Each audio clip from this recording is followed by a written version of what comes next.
Et si c'est trop fort, moi j'ai eu du mal à Alors, trouver. est-ce que c'est bon là? Non, parce que là, vous entendez? Allô, allô? Sinon, vous m'aimerez parce que le réglage est très dur à trouver sur D'accord. la fin.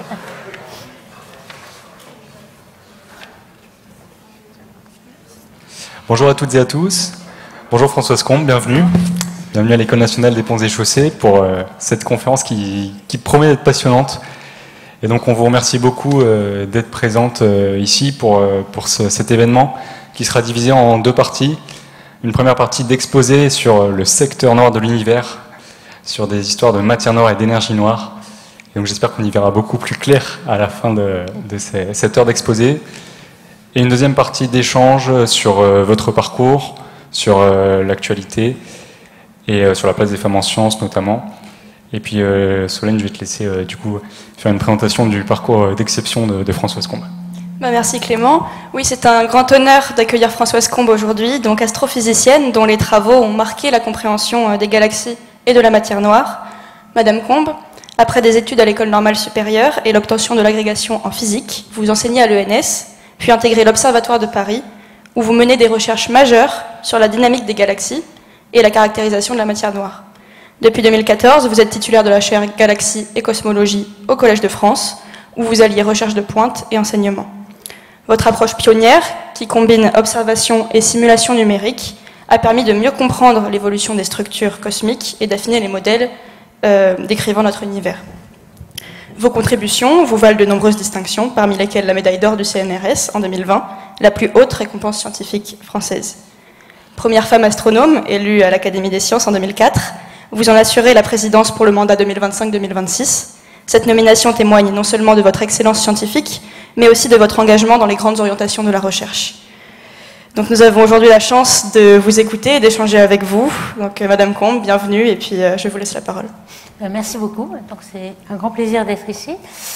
C'est la première fois que je viens. Donc je découvre. Alors on va parler du secteur noir. Je ne sais pas si c'est bon. Ça marche? Vous entendez très bien. Donc on va parler du secteur noir. Déjà, pour introduire un petit peu le sujet, je dirais qu'il y a dans le secteur noir une énergie sombre, qui est la plus grosse partie du contenu de l'univers, et la matière noire. L'énergie sombre, curieusement, elle a été inventée avant la matière noire. Pourquoi? Parce que vous savez qu'Einstein, au début du XXe siècle, en 1915, avait trouvé la relativité générale. Et donc, il avait pensé qu'il y a une certaine constante, qu'on appelle la constante cosmologique lambda, qui l'avait introduit dans ses équations pour essayer d'avoir un univers statique, parce qu'à l'époque, on pensait que l'univers était statique. Et donc, je pense que c'est vraiment la première découverte historique de cette énergie sombre. On va en développer.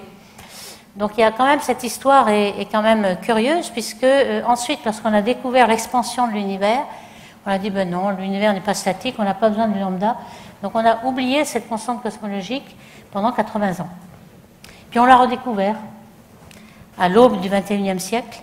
Donc, on va décrire tout ça. Je vais essayer d'écrire un petit peu l'histoire, parce que c'est quand même bien de savoir pourquoi on en est arrivé là, quelles sont les étapes.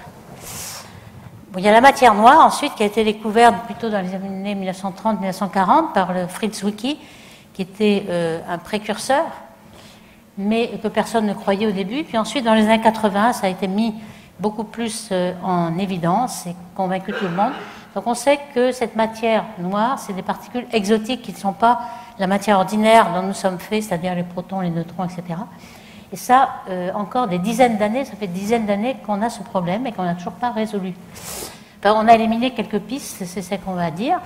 Et puis donc on a découvert en 1998 que l'expansion de l'univers était accélérée. C'était une grande surprise parce que normalement, lorsque l'univers est parti dans une explosion et puis dans l'expansion, en fait, l'expansion ne peut être que décélérée s'il n'y a que de la masse, parce que la gravité de la matière est attractive. Donc on attire, si on lance une pomme, elle va retomber par la gravité. Ici, pareil, l'univers va être lancé en l'air et puis l'expansion va être décélérée. On pensait qu'elle serait décélérée. Et donc c'est pour ça que quand on a découvert qu'elle était accélérée, il a fallu inventer cette énergie sombre qui a un effet répulsif et non pas attractif. Donc on va essayer de décrire un petit peu l'histoire de de secteurs noirs. Alors la composition de l'univers, il y a 95% d'inconnus, il y a 5% de matière ordinaire, donc cette table est faite de matière ordinaire, protons, neutrons, le carbone, l'hydrogène, l'oxygène, etc. Donc les étoiles, c'est de l'hydrogène essentiellement, avec quelques éléments lourds, le gaz interstellaire, les galaxies, tout ça, ça va sans doute faire pas plus que 5% du contenu de l'univers. Et puis il y a cette matière noire exotique faite de particules dont on ne sait pas ce que c'est. Alors on va parler d'une quantité oméga. Pourquoi on parle d'oméga? Parce que c'est une densité sans dimension. C'est beaucoup plus pratique. Donc on appelle oméga le rapport de la densité de l'événement, par exemple la densité de matière ordinaire. Je l'appellerai souvent baryon. Pourquoi? Parce que les baryons, c'est les molécules lourdes, les atomes, les noyaux lourds, protons, neutrons, etc. Alors que les leptons, c'est par exemple les électrons, les neutrinos, etc. Donc les baryons ici, c'est l'essentiel de matière ordinaire. Eh bien, son ρ ici, sur ρ critique, c'est oméga B pour baryon. La densité critique de l'univers, c'est la densité qui, lorsque on ne savait pas qu'il y avait une énergie sombre, on avait une densité critique pour fermer l'univers, c'est-à-dire avoir une courbure positive, alors que s'il n'est pas fermé, il est ouvert, il y a une courbure négative. Il y a une densité critique pour ça, et c'est de l'ordre de 10-29 grammes par centimètre cube. Vous voyez, ce qui vous dit qu'on a à peu près aujourd'hui la densité critique, justement, et ça veut bien dire que l'univers est quasi vide, puisque vous avez cet ordre de grandeur en densité. Et puis, donc, l'énergie sombre, on va la décrire, on ne sait pas du tout ce que c'est, mais ça fait 70% du contenu de l'univers. On va expliquer pourquoi on sait exactement quel est le contenu de ce secteur noir. Alors, quand on dit 5%, 25 et 70, eh bien, c'est aujourd'hui. En fait, ça bouge. Tous ces contenus bougent en fonction du temps. Donc, aujourd'hui, alors l'énergie noire, pour l'instant, jusqu'à très récemment, on pense qu'il est compatible avec une constante cosmologique. C'est-à-dire l'énergie noire, c'est vraiment ce que pensait Einstein, avant qu'il dise que c'était la plus grande erreur de sa vie. Disons, et ce qu'il pensait, c'est que c'était une constante. Donc l'énergie, ici, vous avez une densité en fonction du temps. Alors le temps, on l'exprime en milliards d'années, ou alors on prend le décalage vers le rouge. On va voir que dans l'expansion de l'univers, la lumière va se décaler vers le rouge, simplement parce que le photon, avec sa longueur d'onde, se dilate comme l'espace, et donc les longueurs d'onde se décalent vers le rouge. Donc ce que vous voyez, c'est qu'on peut aussi exprimer l'âge de l'univers avec ce fameux décalage vers le rouge qu'on appelle redshift en anglais pour aller plus vite. Peut-être j'emploierai le redshift, et on l'appelle Z. Donc ici, vous voyez que 1, ça veut dire que c'est aujourd'hui, et puis lorsque ce Z est très grand, c'est autrefois le Big Bang, c'est-à-dire il y a 13,8 milliards d'années. Donc cette énergie noire, on pense qu'elle est constante. Et puis, par contre, la matière, elle, eh bien, elle décroît comme le rayon au cube de l'univers. Si vous avez un rayon caractéristique de l'univers, vous voyez bien que la matière, elle est conservée, donc sa densité va décroître comme l'inverse du volume. La masse, ρ et volume, est constante. Donc la matière, ici, on voit, elle décroît. Alors, pourquoi j'ai mis un plus Z au cube? Parce que Z, c'est vraiment le décalage vers le rouge de la longueur d'onde du photon, c'est-à-dire c'est l'expansion de l'univers. Donc le rayon de l'univers, il croît comme le redshift, le décalage vers le rouge. Donc ici, on pense que la matière, la densité de matière va décroître comme le rayon au cube de l'univers. Et puis, il y a le rayonnement. Alors au début du Big Bang, il n'y a que du rayonnement en fait. On est dominé par le photon, la lumière. Il n'y a même pas la matière est négligeable. Donc le rayonnement, que se passe-t-il? Il va décroître beaucoup plus vite. Pourquoi? Parce que le nombre de photons, c'est pareil que pour la matière. Le nombre multiplié par le volume est constant. Ça, c'est juste une dilution du nombre de photons. Par contre, l'énergie du photon, eh bien, elle devient de bleu, elle devient plus rouge avec la longueur d'onde du photon. Et donc, on a quelque chose qui croît en 1 plus Z 4, le rayon de l'univers à la puissance 4 et non pas 3. Donc, ce qu'on voit, c'est qu'au début, l'univers il est dominé par le rayonnement, puis ensuite, il est dominé par la matière, puis ensuite, maintenant, l'énergie noire. Aujourd'hui, on en est là.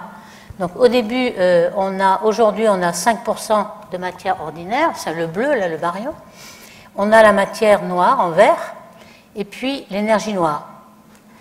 Et puis autrefois, on avait quoi là? Le rayonnement, la matière ordinaire, l'énergie noire était négligeable, donc on va mettre la matière noire en vert. Vous voyez que l'énergie noire, elle n'est sensible que très récemment.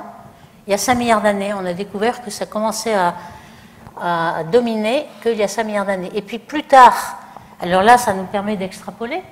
Qu'est-ce que ça va devenir dans le futur? Mais dans le futur, on voit bien que tout décroît, la matière, les rayonnements, l'énergie noire, elle est constante. Donc tout d'un coup, on va avoir 100% d'énergie noire. La matière va devenir négligeable et on va entrer en expansion accélérée tout le temps. Donc ça, c'est ce que j'ai écrit, hein. Le rayon de l'univers, c'est exactement la longueur d'onde.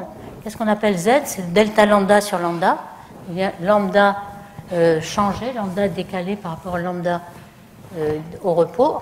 Et donc c'est bien ça, le rayon de l'univers est proportionnel à la longueur d'onde du photon. C'est ce qu'on appelle décalage vers le rouge. Alors, quand on fait un peu d'histoire, d'où ça remonte? On ne va pas remonter trop longtemps, puisque on s'est aperçu qu'il y avait des galaxies qu'en 1920. Donc on va remonter d'un siècle. C'est notre histoire. Si on rentre plus loin, on ne va pas voir grand-chose. Donc, qu'est-ce qui est arrivé en 1920? Eh bien, ce qu'on voyait dans le ciel, c'est une traînée blanche d'étoiles qu'on appelle Voie lactée, parce que ça ressemble à du lait. Eh bien, cette Voie lactée, c'est ce qu'on voyait dans le ciel. On pensait que tout l'univers, c'était cette Voie lactée. Enfin, avant, dans l'Antiquité, tout l'univers, c'était le système solaire. Il n'y avait que les planètes, et puis c'est tout. Donc là, déjà, on avait la Voie lactée, c'était tout l'univers, il y a un siècle. Et puis, tout d'un coup, on s'est dit, bon, peut-être que il y a des systèmes, des mondes à part, qui sont en dehors de la Voie lactée. On a eu cette idée, un peu philosophique. Alors, qu'est-ce qu'on savait à l'époque? Mais il y avait quand même Vesto Siffer, aux États-Unis, qui regardait des spectres des nébuleuses. Alors, il y avait des étoiles. Les étoiles, c'est quelque chose de ponctuel. Puis, il y avait des nébuleuses, c'est des objets, justement, qui ne sont pas ponctuels, qui sont comme des nuages. On l'appelait nébuleuses. Donc, il y avait soit des étoiles, soit des nébuleuses. C'est tout ce qu'on voyait dans le ciel, dans la Voie lactée et en dehors de la Voie lactée. Et Vesto Siffer regardait le spectre. On fait la spectroscopie de l'objet et on voit des raies caractéristiques de l'hydrogène, par exemple, puisque l'essentiel des éléments dans l'univers, c'est l'hydrogène. Donc on voit l'hydrogène et on voit que par rapport à la fréquence au repos de cet élément, il est décalé vers rouge. Et comme on dit que c'est un effet Doppler, on voit bien que lorsque une ambulance, par exemple, s'éloigne de vous, c'est tout d'un coup beaucoup plus bas comme son, tandis que ça vous rapproche, vous avez un son plus aigu. C'est ça l'effet Doppler. Avec la lumière, c'est pareil. Lorsqu'un objet s'éloigne de vous, eh bien, vous voyez une lumière plus rouge, et puis lorsque l'objet s'approche, c'est une lumière plus bleue. Donc, ils avaient interprété ça comme un effet Doppler. Ils disaient, aïe, aïe, aïe, toutes ces nébuleuses, elles s'éloignent de nous avec une vitesse 2000 km par seconde. Donc, c'est quand même assez important. On ne savait pas pourquoi. Donc, d'abord, il y avait des nébuleuses qui s'éloignaient de nous. Herschel avait aussi essayé de voir si le Soleil, quelle était la place du Soleil dans cette Voie lactée. Cette Voie lactée, et donc il avait dit, bon, peut-être que c'est quelque chose qui tourne, parce qu'on voyait bien les étoiles, il y avait un mouvement de rotation. On avait vu que ça tournait, et puis on pensait que le Soleil était au centre de la Voie lactée. Alors pourquoi? C'est parce qu'on avait oublié la poussière. Il y a beaucoup de poussière qui s'associe avec le gaz entre les étoiles. Cette poussière, c'est comme de la suie, en fait. Vous avez dans les cheminées de la suie des carbones, des objets carbonés, avec parfois 50 atomes de carbone. Vous avez ce qu'on appelle les PAH aussi. Vous avez des ballons de football, des structures chimiques qu'on connaît très bien sur Terre, polyaromatiques hydrocarbones. Et donc, cette poussière, eh bien, la taille de la poussière, elle fait 0,5 microns. Et donc, le rayonnement visible qui fait 0,5 microns était très absorbé par la poussière. Donc, ce qu'on voit alors quand on regarde le Soleil et l'optique, eh bien, on voit un rond autour du Soleil et tout le reste nous paraît très peu lumineux. Il n'avait pas corrigé la poussière, mais il disait, bon, toutes les étoiles ont à peu près la même luminosité, donc toutes celles qu'on voit très peu, c'est parce qu'elles sont loin. Et donc, il avait trouvé que le Soleil était au centre. Donc, vous voyez un petit peu...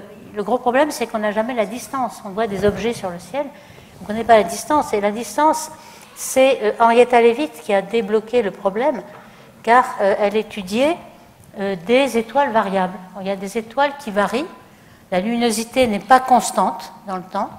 Donc, regardez, elles étaient avec un groupe de femmes, en fait. Les femmes commençaient à avoir des diplômes au début du XXe siècle et elles commençaient à avoir des métiers, mais alors c'était les métiers que les hommes ne voulaient pas. Donc, elles regardaient, faisaient des catalogues d'étoiles, des milliers d'étoiles, et c'était une tâche assez fastidieuse. Et ça lui a permis de voir qu'il y avait des étoiles dont le flux variait en fonction du temps, et il variait de façon sinusoïdale. La période étant de 1 mois ou 2 mois. Il y en avait dans la nébuleuse de Céphée, donc ça s'appelle Céphéide à cause de ça. Et ce qu'elle avait remarqué, c'est que la luminosité intrinsèque, lorsqu'elle a des céphéides tout proches, la luminosité intrinsèque, elle est proportionnelle à la période de variation. La période de variation, c'est facile à voir, on regarde pendant quelques mois, on a la période, et on a donc la luminosité intrinsèque de l'étoile, et donc quand on voit la luminosité apparente, on a la distance.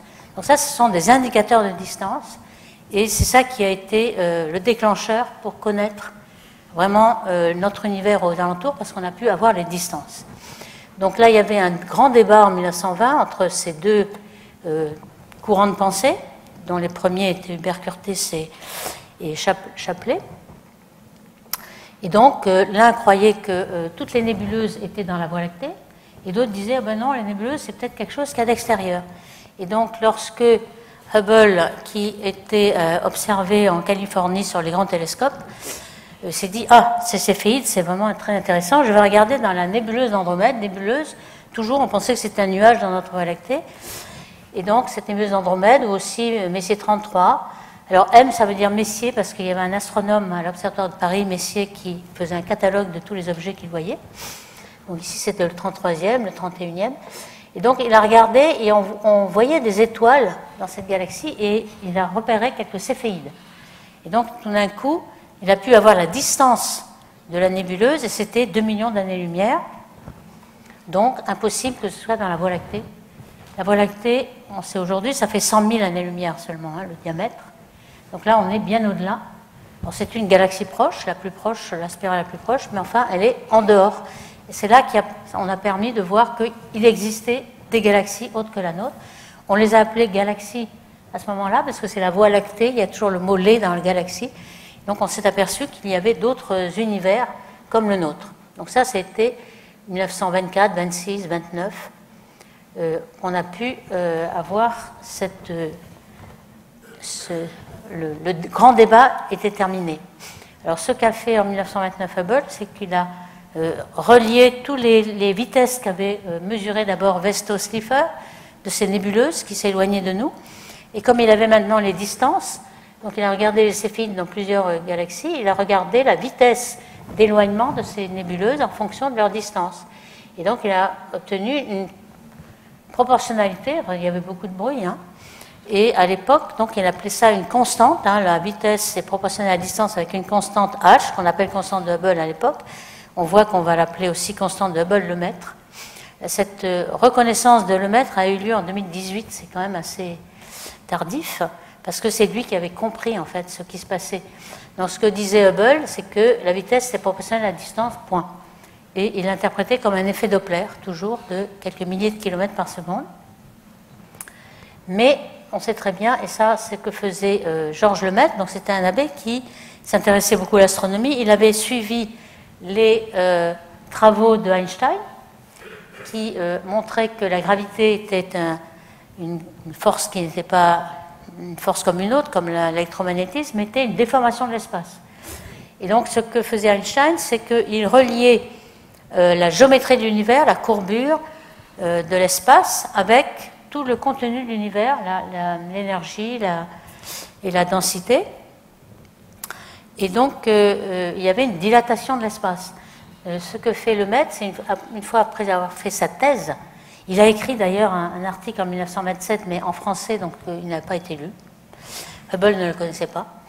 Et donc il va en postdoc, si on peut dire, puisque c'était après sa thèse, il va en postdoc en Californie, il voit les travaux de Hubble, il voit qu'en effet, il y a une expansion, et il l'interprète comme la dilatation de l'espace. Alors tout ça, il appelait ça, quand il revenait dans le passé, il voyait bien qu'il y avait une expansion. S'il remonte dans le passé, tous les objets qui étaient près de nous étaient très concentrés en un point, il appelait ça l'atome primitif.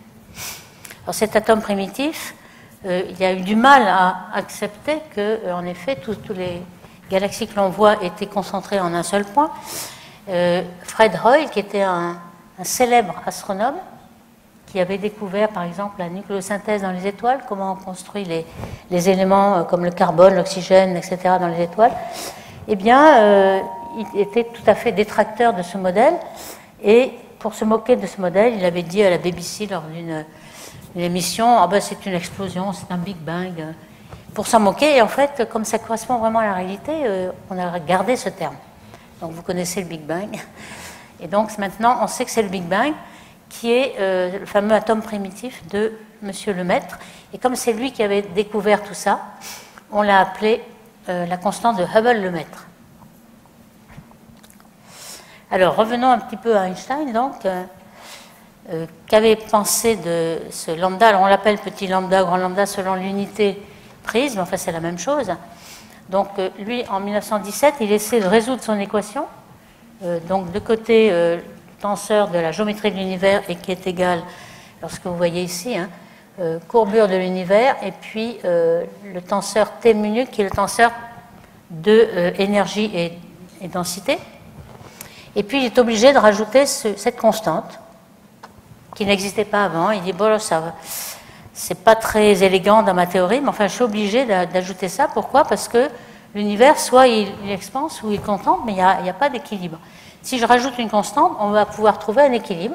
Donc son équilibre, c'était ça, un modèle qui est sphérique. Alors quand je dis sphérique, c'est une représentation à 2 dimensions, une métaphore. Hein. L'univers est juste la surface de la sphère. C'est difficile de le représenter à 3 dimensions, donc on va le représenter toujours à 2 dimensions. Donc tout l'univers est sur la surface de la sphère. Et vous voyez qu'il y a une courbure positive et qu'ainsi l'univers est fermé. Si vous voyagez dans un sens, vous allez retomber sur vous-même. Si la courbure était négative, il y aurait une selle de cheval et au contraire, ce serait complètement ouvert, un univers infini. Donc pour lui, l'univers de la solution de ces équations, c'était un univers fermé avec un certain rayon fixe. Alors lorsque De Sitter, à la même époque, avait compris qu'on pouvait rajouter une équation, on s'est dit, ah, on va la résoudre, mais sans l'énergie, c'est-à-dire qu'on prend un univers vide, avec t égale 0, et on ne fait que résoudre l'équation avec la courbure égale ce lambda que l'on met de l'autre côté. À ce moment-là, c'est facile à résoudre, parce que sinon, c'est pas très facile. Hein. Mais si on met un univers vide, donc on peut résoudre l'équation avec un univers complètement vide. Et alors, qu'est-ce qu'on a? Eh bien, on a un rayon qui croît exponentiellement. C'est ce qu'on appelle l'univers de De Sitter. Et c'est vraiment une intuition qu'il a eue, puisque c'est exactement l'univers dans lequel on est maintenant. Je vous ai dit tout à l'heure que bientôt la matière va devenir négligeable. Il n'y a plus que le lambda. Et donc, on est en train de se diriger vers un univers de De Sitter qui croît de façon exponentielle. Et donc, c'est lui qui avait raison. À la même époque, hein, vers 1917. Il y avait quand même Friedman, un physicien russe, que vous voyez ici, qui avait été le premier à résoudre ces équations d'Einstein. Il faut dire que Einstein ne le croyait pas. Il avait écrit son article en allemand, Zeitschrift für Physik, et Einstein l'avait lu, et puis avait dit que c'était complètement idiot, c'était erroné, etc. Mais un an ou deux plus tard, il a reconnu dans le même journal que Friedman avait raison. Donc Friedman a tenu bon. Et voici ce qu'il avait trouvé, Friedman, c'est toutes les possibilités. Donc selon la courbure de l'univers, donc ici une courbure positive, nulle, négative, etc. En fait, l'univers Einstein-De Sitter, qui s'est mis d'accord à un moment donné, c'est celui-ci où on a une expansion qui continue. C'est plutôt un univers parabolique, on a une courbure nulle. Et cet univers-là a, pendant 80 ans, fait l'unanimité, parce qu'on ne pensait pas qu'il y aurait un lambda. Donc on prenait lambda égale 0, on disait, bon, maintenant, on n'a pas besoin de ce lambda, puisqu'il y a une expansion de l'univers. Donc c'est un peu le modèle que l'on a pris pendant 80 ans. C'est facile à calculer, parce que le rayon est une fonction du temps avec t2/3. Ça convenait bien aux astronomes qui n'aiment pas faire énormément de calculs. Donc vous pouvez calculer à chaque fois le rayon de l'univers, pas de problème. Alors vous voyez qu'il y a eu comme des discussions entre Einstein et Lemaître, on les voit là en Californie en 1933, et Georges Lemaître avait en effet été le premier qui a découvert l'expansion de l'univers, mais toujours... Alors il l'avait quand même traduit plus tard en anglais, mais il n'avait pas osé mettre ce point qui disait qu'il y avait une expansion, donc finalement c'est pour ça qu'il a été reconnu que bien plus tard. Alors, ce qu'il faut remarquer aussi, c'est qu'au début du XXe siècle, il y a eu une révolution de mécanique quantique. Et lorsque Einstein a introduit ce lambda, alors on pouvait le mettre d'un côté ou de l'autre de l'équation. Si vous le mettez d'un côté, c'est juste la constante cosmologique. Si vous le mettez de l'autre côté, c'est un terme de plus dans l'énergie ou la densité de l'univers. Donc ce que Wolfgang Pauli, qui est un des principaux acteurs de la mécanique quantique, avait pensé de ce lambda, c'est que peut-être c'était l'énergie du vide. Pourquoi? Parce qu'on commençait à comprendre en mécanique quantique, vous savez qu'il y a des relations d'incertitude d'Heisenberg, où on sait qu'on ne peut pas mesurer à la fois la position et la quantité de mouvement d'une particule, le produit delta X, delta P, c'est H bar. Pareil pour l'énergie et le temps. Delta E, delta T, c'est H bar. On ne peut pas mesurer à la fois un très petit temps et une très petite énergie. Donc ça veut dire que dans le vide, lorsque vous n'avez plus rien du tout, plus aucune particule, plus aucune énergie, eh bien vous pouvez avoir dans très petit temps une grande fluctuation d'énergie. C'est ce qu'on appelle une fluctuation d'énergie du vide et qui est mesurée depuis des dizaines d'années en laboratoire. On sait le quantifier. On a bien une énergie du vide, c'est-à-dire un degré zéro des oscillateurs harmoniques de tous les degrés de liberté de toutes les forces de la physique. Donc il s'est dit, ce lambda qu'a introduit Einstein, c'est peut-être l'énergie du vide quantique. Donc on essaie de l'interpréter en disant, je prends l'énergie du vide dans le laboratoire, j'extrapole à l'univers. Donc on peut le faire, et on a une quantité lambda qui est très très grande. En fait, si on prend le lambda qu'on mesure aujourd'hui, j'anticipe un peu, en fait il y a une relation entre lambda et le rayon de l'univers, qui est petit a, et la vitesse carrée de la lumière ici. Donc si on prend l'énergie du vide qu'on mesure aujourd'hui, eh bien c'est horrible parce qu'elle est très petite et donc le rayon de l'univers va être très petit. Donc ça ne marchait pas. Donc ce que fait Wolfgang Pauli, c'est que ça ne marche pas du tout. Ce qu'avait Einstein, c'est déjà une valeur de lambda pour avoir son univers statique. Alors ça a été repris plus tard, puisqu'on avait fait des progrès en mécanique quantique. On avait par exemple, les particules élémentaires n'étaient plus le neutron et le proton, mais le quark. Comme vous savez, chacun est une fonction de 3 quarks. Il y a des antiquarks, etc., des couleurs. C'est pour ça qu'on appelle ça chromodynamique quantique. Des saveurs, si vous voulez. Enfin, on préfère dire des couleurs. Et donc, lorsqu'on prend cette chromodynamique quantique, on a des degrés de liberté un peu différents de ce qu'avait fait Wolfgang Pauli. Donc, on peut essayer de recalculer un petit peu ce lambda et dire, est-ce que je prends le lambda que je mesure en laboratoire et je fais l'extrapolation à tout l'univers? Et bien là, quelle que soit l'échelle de coupure, il faut couper quelque part, l'échelle de coupure qu'on prend, eh bien on a des ordres de grandeur beaucoup plus grands que l'énergie du vide qu'on mesure aujourd'hui en astrophysique. C'est 10 puissance 100 fois les observations. Vous voyez qu'il y a quelque chose qui ne colle pas. Et donc, ce n'est pas facile de dire que c'est l'énergie du vide qui pourtant existe. Donc, elle doit exister dans tout l'univers, puisqu'elle existe en laboratoire. Il n'y a aucun problème. Mais à ce moment-là, si on l'extrapole comme ça nous donne 10 puissance 100 fois l'énergie que l'on mesure en astrophysique. Donc, ça ne colle pas. Alors, je poursuis l'histoire, comment on a convaincu tout le monde qu'il y avait un Big Bang. Eh bien, c'est la célèbre découverte par hasard du fond cosmologique par Arno Penzias et Robert Wilson, que vous voyez ici. Alors, que faisait-il? Eh bien, il faisait de la recherche appliquée au Bell Laboratories. En fait, ce qu'il voulait, c'est savoir si, dans les longueurs d'onde millimétriques, la lumière peut avoir des longueurs d'onde qui font millimètres et non pas 0,5 microns, ces longueurs millimétriques, on peut les envoyer sur un satellite, puis le refaire réfléchir sur Terre et faire ainsi des télécommunications bien plus pratiques parce que ça ne dépend pas de nuages. On peut s'affranchir des nuages, etc. Donc ils avaient créé un grand cornet, que vous voyez ici, pour détecter ces longueurs d'onde qui étaient très peu connues à l'époque, et puis essayer de voir si ça pouvait être utilisé en télécommunication. Mais en fait, ce qu'ils ont vu tout de suite, c'est qu'il y avait un bruit de fond. Un bruit de fond qui était très grand, et qui n'était pas dû à ce qu'il y ait de fientes de pigeons sur le cornet, ou bien qui était dû par exemple au soleil. En fait, c'était la nuit ou le jour, c'était pareil. Est-ce que c'était dû à la Voie lactée? Pas du tout. Quand on regardait la Voie lactée, ou pas du tout. Ben, quelle que soit la région du ciel regardée, on a toujours le même fond. Et donc, ce que vous voyez ici, dans les fonds que l'on a en astrophysique, vous avez l'intensité du fond, mais c'est en log.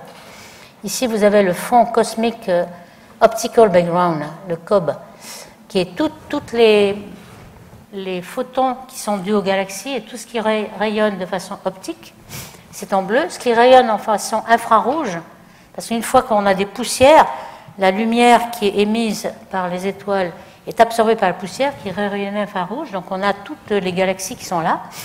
Et puis le fond micro-ondes, le CMB, le film micro-ondes, et vous voyez que c'est 100 fois supérieur à tous les autres fonds.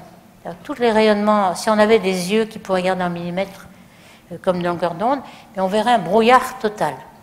Donc c'est un brouillard qui domine tous les autres fonds, même en énergie. Ici, ce n'est pas seulement le nombre de photons, c'est l'énergie. Bien qu'ils aient une énergie faible, il y a un nombre de photons énorme, puisqu'il est de 400 photons par centimètre cube. Comme ils vont à la vitesse de la lumière, vous pouvez calculer qu'il y a à peu près 10 000 milliards de photons qui vous traversent par centimètre carré et par seconde. 400 multiplié par C. Et donc, on est transpercé par ce fond micro-ondes déjà. On pense qu'il y a un petit peu, de ces anciens postes de télé, il y avait quelques pourcents de la neige qui était due au fond micro-ondes. Donc là, on voit que le fond, il est très très grand. C'est pas rien. C'est pour ça qu'il avait un bruit de fond important. Alors, d'où vient ce bruit de fond? Eh bien, il vient du Big Bang. C'est le vestige de l'univers qui était très très très chaud, qui était que du rayonnement au départ, et puis qui, dans l'expansion, s'est refroidi. Et maintenant, il fait de l'ordre de 3 degrés ou même 2,76 degrés Kelvin. C'est un peu comme le Soleil. Je fais une analogie avec le Soleil, puisque ce que vous avez, c'est la surface du Soleil, c'est la dernière surface de diffusion de la lumière qui vient du centre du Soleil. Donc, au centre du Soleil, vous transformez l'hydrogène en hélium, c'est la réaction nucléaire qui vous donne beaucoup d'énergie, qui permet par cette pression de compenser la gravité, sinon ça s'effondrerait. Et puis vous avez plein de photons qui sortent du Soleil. Et en fait, le rayon du Soleil fait 2 secondes de lumière. Donc normalement, si c'était transparent, vous verriez les photons du Soleil sortir en 2 secondes. En fait, ils sortent en 200 000 ans. Ils sont tellement diffusés parce que le milieu est opaque. Et donc, le plasma, électron-proton, diffuse les photons et ils mettent un certain temps, qu'ils marchent au hasard, à sortir. Vous voyez que c'est 200 000 ans au lieu de 2 secondes. C'est quand même beaucoup. Et puis, arrivé au bord, évidemment, la densité devient beaucoup plus ténue. Et donc, vous avez une épaisseur optique égale à 1. Et donc, vous voyez que la surface du Soleil où le rayonnement est opaque. Donc, c'est un peu ce qui se passe dans le Big Bang. Vous avez un milieu ionisé au départ, qui est très chaud et qui diffuse les photons. Donc les photons ne sortent pas tout de suite. Et puis, lorsque dans l'expansion, ça va se diluer, eh bien, vous avez une dernière surface de diffusion et les photons de cette dernière surface nous arrivent en ligne droite. Donc ce qu'on voit, c'est ça. On voit la dernière surface. Ici, je vois jusqu'au mur, parce que plus rien n'arrête les photons. Et donc là, je vois le mur. Donc nous, ce que nous voyons, c'est le mur qui est, lorsqu'on remonte le temps. Alors là, c'est quand même une surface qui arrive 380 000 ans après le Big Bang. Donc c'est vraiment très très proche du Big Bang, puisque le Big Bang est à 13,8 milliards d'années-lumière. À 380 000 ans, c'est tout près. Donc vous voyez que c'est une façon de remonter le temps, de voir ce qui se passait à cette époque-là. On voit qu'il y avait un univers homogène, tout à fait homogène. Alors justement, je vais voir comment il était homogène. Ce qu'on a fait, c'est qu'on a lancé des satellites pour voir ce fond cosmologique de façon assez propre. Donc ce qu'on voit, alors je ne vous ai pas donné la première, lorsqu'on n'a pas soustrait la constante, on a, alors là c'est tout le ciel, mis sous forme de projection, tout le ciel, on a une constante qui est très élevée. On supprime la constante pour voir ce qui reste. Et quand on supprime la constante, on voit un dipôle, c'est-à-dire quelque chose qui est plus chaud d'un côté que de l'autre. Et à quoi est dû ce dipôle? C'est à notre mouvement de la Voie lactée, et donc le Soleil avec, dans le référentiel au repos de l'univers. Donc le référentiel au repos de l'univers, c'est justement ce fond cosmologique du Big Bang. Donc ce qu'on a compris, c'est que on bougeait avec une vitesse de 600 km par seconde. Vers quoi? Vers un grand attracteur qui est un amas de galaxies que l'on ne voit pas derrière la Voie lactée, mais qui existe. Et donc, il y a des mouvements propres, comme ça, des galaxies les unes vers les autres. Donc, on est en mouvement de 600 km par seconde vers cette région-là. Alors, si on enlève le dipôle, qu'est-ce qu'on voit? Eh bien, on voit qu'il y a une émission de la Voie lactée. On est ici dans le référentiel où la latitude galactique et la longitude galactique sont là. Donc, ici, on a la Voie lactée. Pourquoi elle émet dans ces longueurs d'onde-là? C'est parce qu'il y a de la poussière qui est en général à 10 degrés Kelvin. Donc il y a de l'émission de cette poussière à peu près l'équivalent d'un corps noir à 3 degrés Kelvin, parce que là, le vestige du Big Bang, c'est vraiment le corps noir, la fonction de Planck exactement. Là, par contre, c'est pas exactement ça, donc on peut le soustraire, parce que ça n'a pas le même spectre, et ce qu'on a fait, lorsqu'on a envoyé ces satellites, on les envoie avec plusieurs fréquences. Donc on arrive à détecter le spectre et à soustraire ces fonds qui sont des avant-plans. Donc on soustrait la Voie lactée et qu'est-ce qu'on voit là maintenant? C'est vraiment la dernière surface de diffusion. C'est les petites fluctuations qu'il y a sur cette dernière surface et donc ils sont très très petites. Quand on regarde les fluctuations ici, c'est pas du bruit, hein, c'est des fluctuations réelles. Et donc c'est de l'ordre de 10-5, c'est-à-dire 1 pour 100 000. Donc on a quelque chose qui est très très homogène. L'univers est très très homogène à ce moment-là. Et les petites fluctuations qui vont devenir les grandes structures de l'univers, elles sont très petites. Donc ici on l'a regardé d'abord avec Kobe, le premier satellite américain qui avait été lancé dans les années 90. Puis on a eu un deuxième dans les années 2003. Vous voyez qu'il y avait plus de résolution spatiale. Et puis ensuite on a lancé le satellite européen Planck en 2013. Maintenant, il a terminé toutes ces observations et on voit qu'il a encore plus de résolution. Donc on a pu voir, c'est exactement les mêmes fluctuations hein, que ce qu'on a voyé là, mais avec plus de résolution. Alors quand on regarde un petit peu quelles sont ces résolutions, enfin, ces fluctuations, là je reprends la carte de Planck, on voit qu'il y a de temps en temps des gros trous, des grosses bosses, et puis on va essayer de regarder justement le spectre de puissance de toutes ces fluctuations en fonction de l'angle. Il y a beaucoup plus de fluctuations avec un petit angle. Ici, c'est un grand angle. Ou le contraire, pardon, petit angle et un grand angle.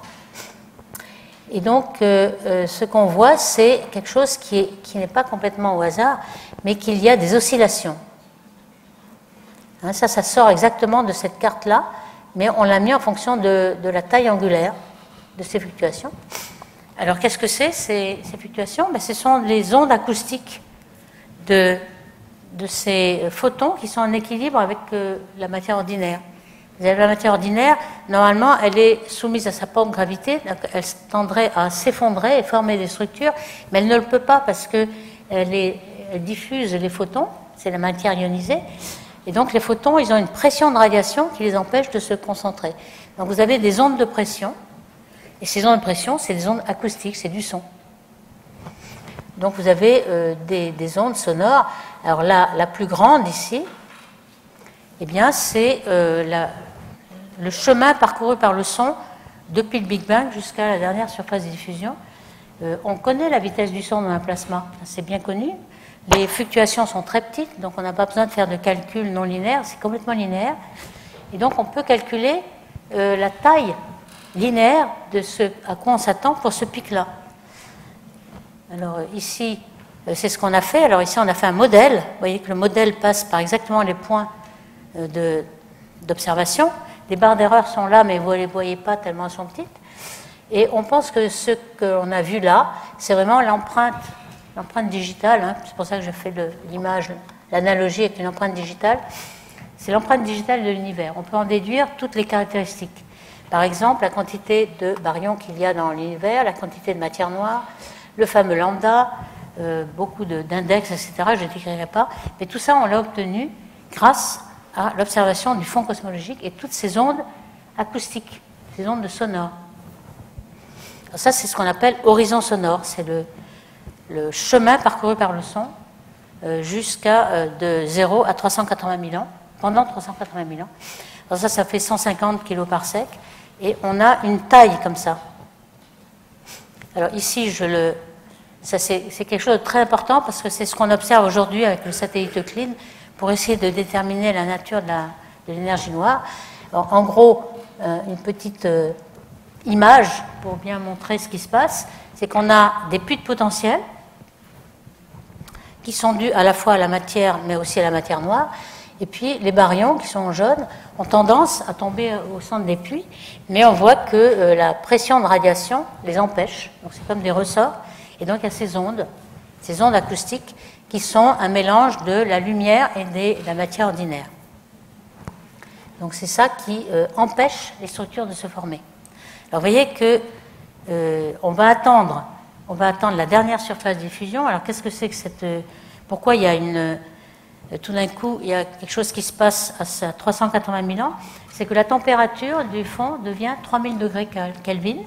À 3000 degrés Kelvin, vous avez la recombinaison du proton et de l'électron. Ça va devenir un atome neutre d'hydrogène. C'est l'énergie qu'il faut pour ioniser l'atome d'hydrogène, si vous voulez, c'est 3000 degrés. Donc lorsque l'univers se refroidit en dessous, eh bien, on n'aura plus que de l'hydrogène neutre. Et l'hydrogène neutre ne va plus diffuser les photons, puisqu'on n'a pas de plasma. C'est les particules chargées qui interagissent beaucoup avec la lumière.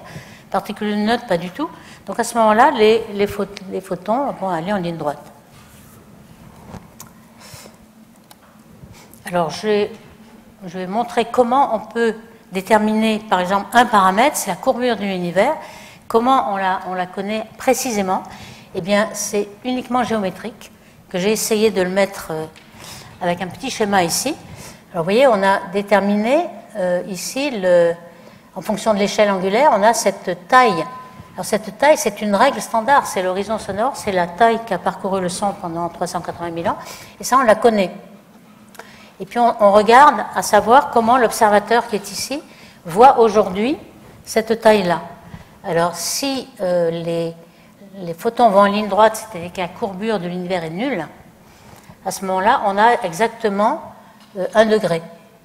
Alors que si, par exemple, on avait une courbure, c'est le chemin le plus court qu'aurait parcouru le photon, ce serait les chemins en gris ici, ben, ce serait un univers ouvert, ce serait une courbure négative, et on aurait eu la position de ça un peu plus loin.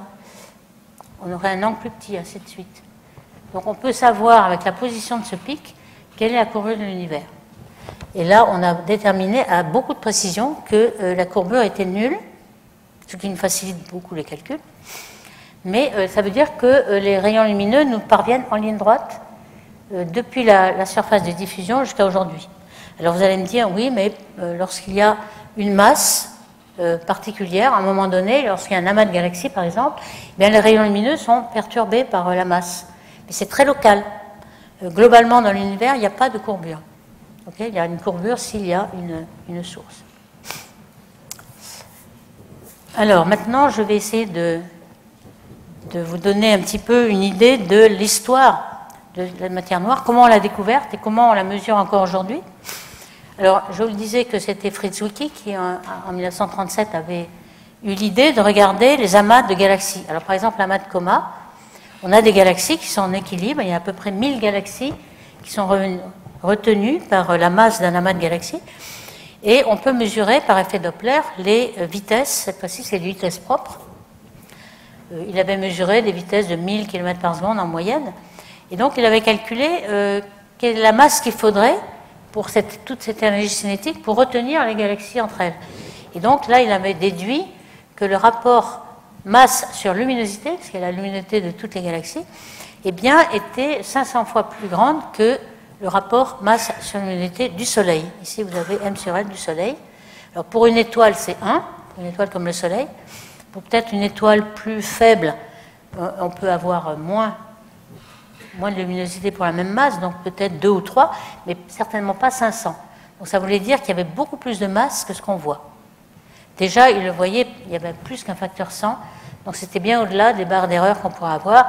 Il avait déjà dit qu'il y avait beaucoup de matière invisible dans les galaxies ou entre les galaxies, ou alors il disait déjà que peut-être qu'on se trompe sur la loi de la gravité, qui ne serait pas la loi de Newton, Donc si on prend la loi de la gravité que l'on connaît, on est obligé de rajouter plein de masse, mais ce n'est que parce qu'on a pris la même loi de la gravité. On va voir que si on ne la prend pas, on n'a peut-être pas besoin de matière noire. Donc c'est l'un ou l'autre, c'est dégénéré en fait. C'est ce qu'il disait déjà à l'époque. Et puis, il ne croyait pas qu'on puisse faire le calcul sur les galaxies. C'est ce qu'a fait Vérin-Rubin, que vous voyez là. Alors, par exemple, dans une galaxie comme Andromède, on peut regarder la vitesse des étoiles et du gaz qui tournent autour du centre de la galaxie. Et on voit, en fonction de la distance au centre, que cette vitesse, elle est mesurée comme la courbe en rouge, c'est-à-dire qu'elle est plate jusqu'à 10 fois le rayon optique de la galaxie. C'est-à-dire que quand il n'y a plus d'étoiles, vous voyez encore la courbe plate.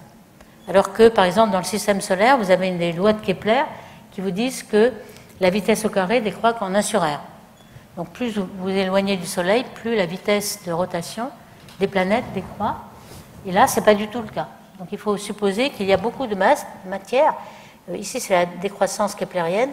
Il faut qu'il y ait beaucoup de masse pour que l'accélération V2 sur R compense la force centrifuge. Donc que ce soit dans les galaxies, dans les amas de galaxies, ici c'est une petite représentation de la rotation d'une galaxie, une galaxie spirale par exemple.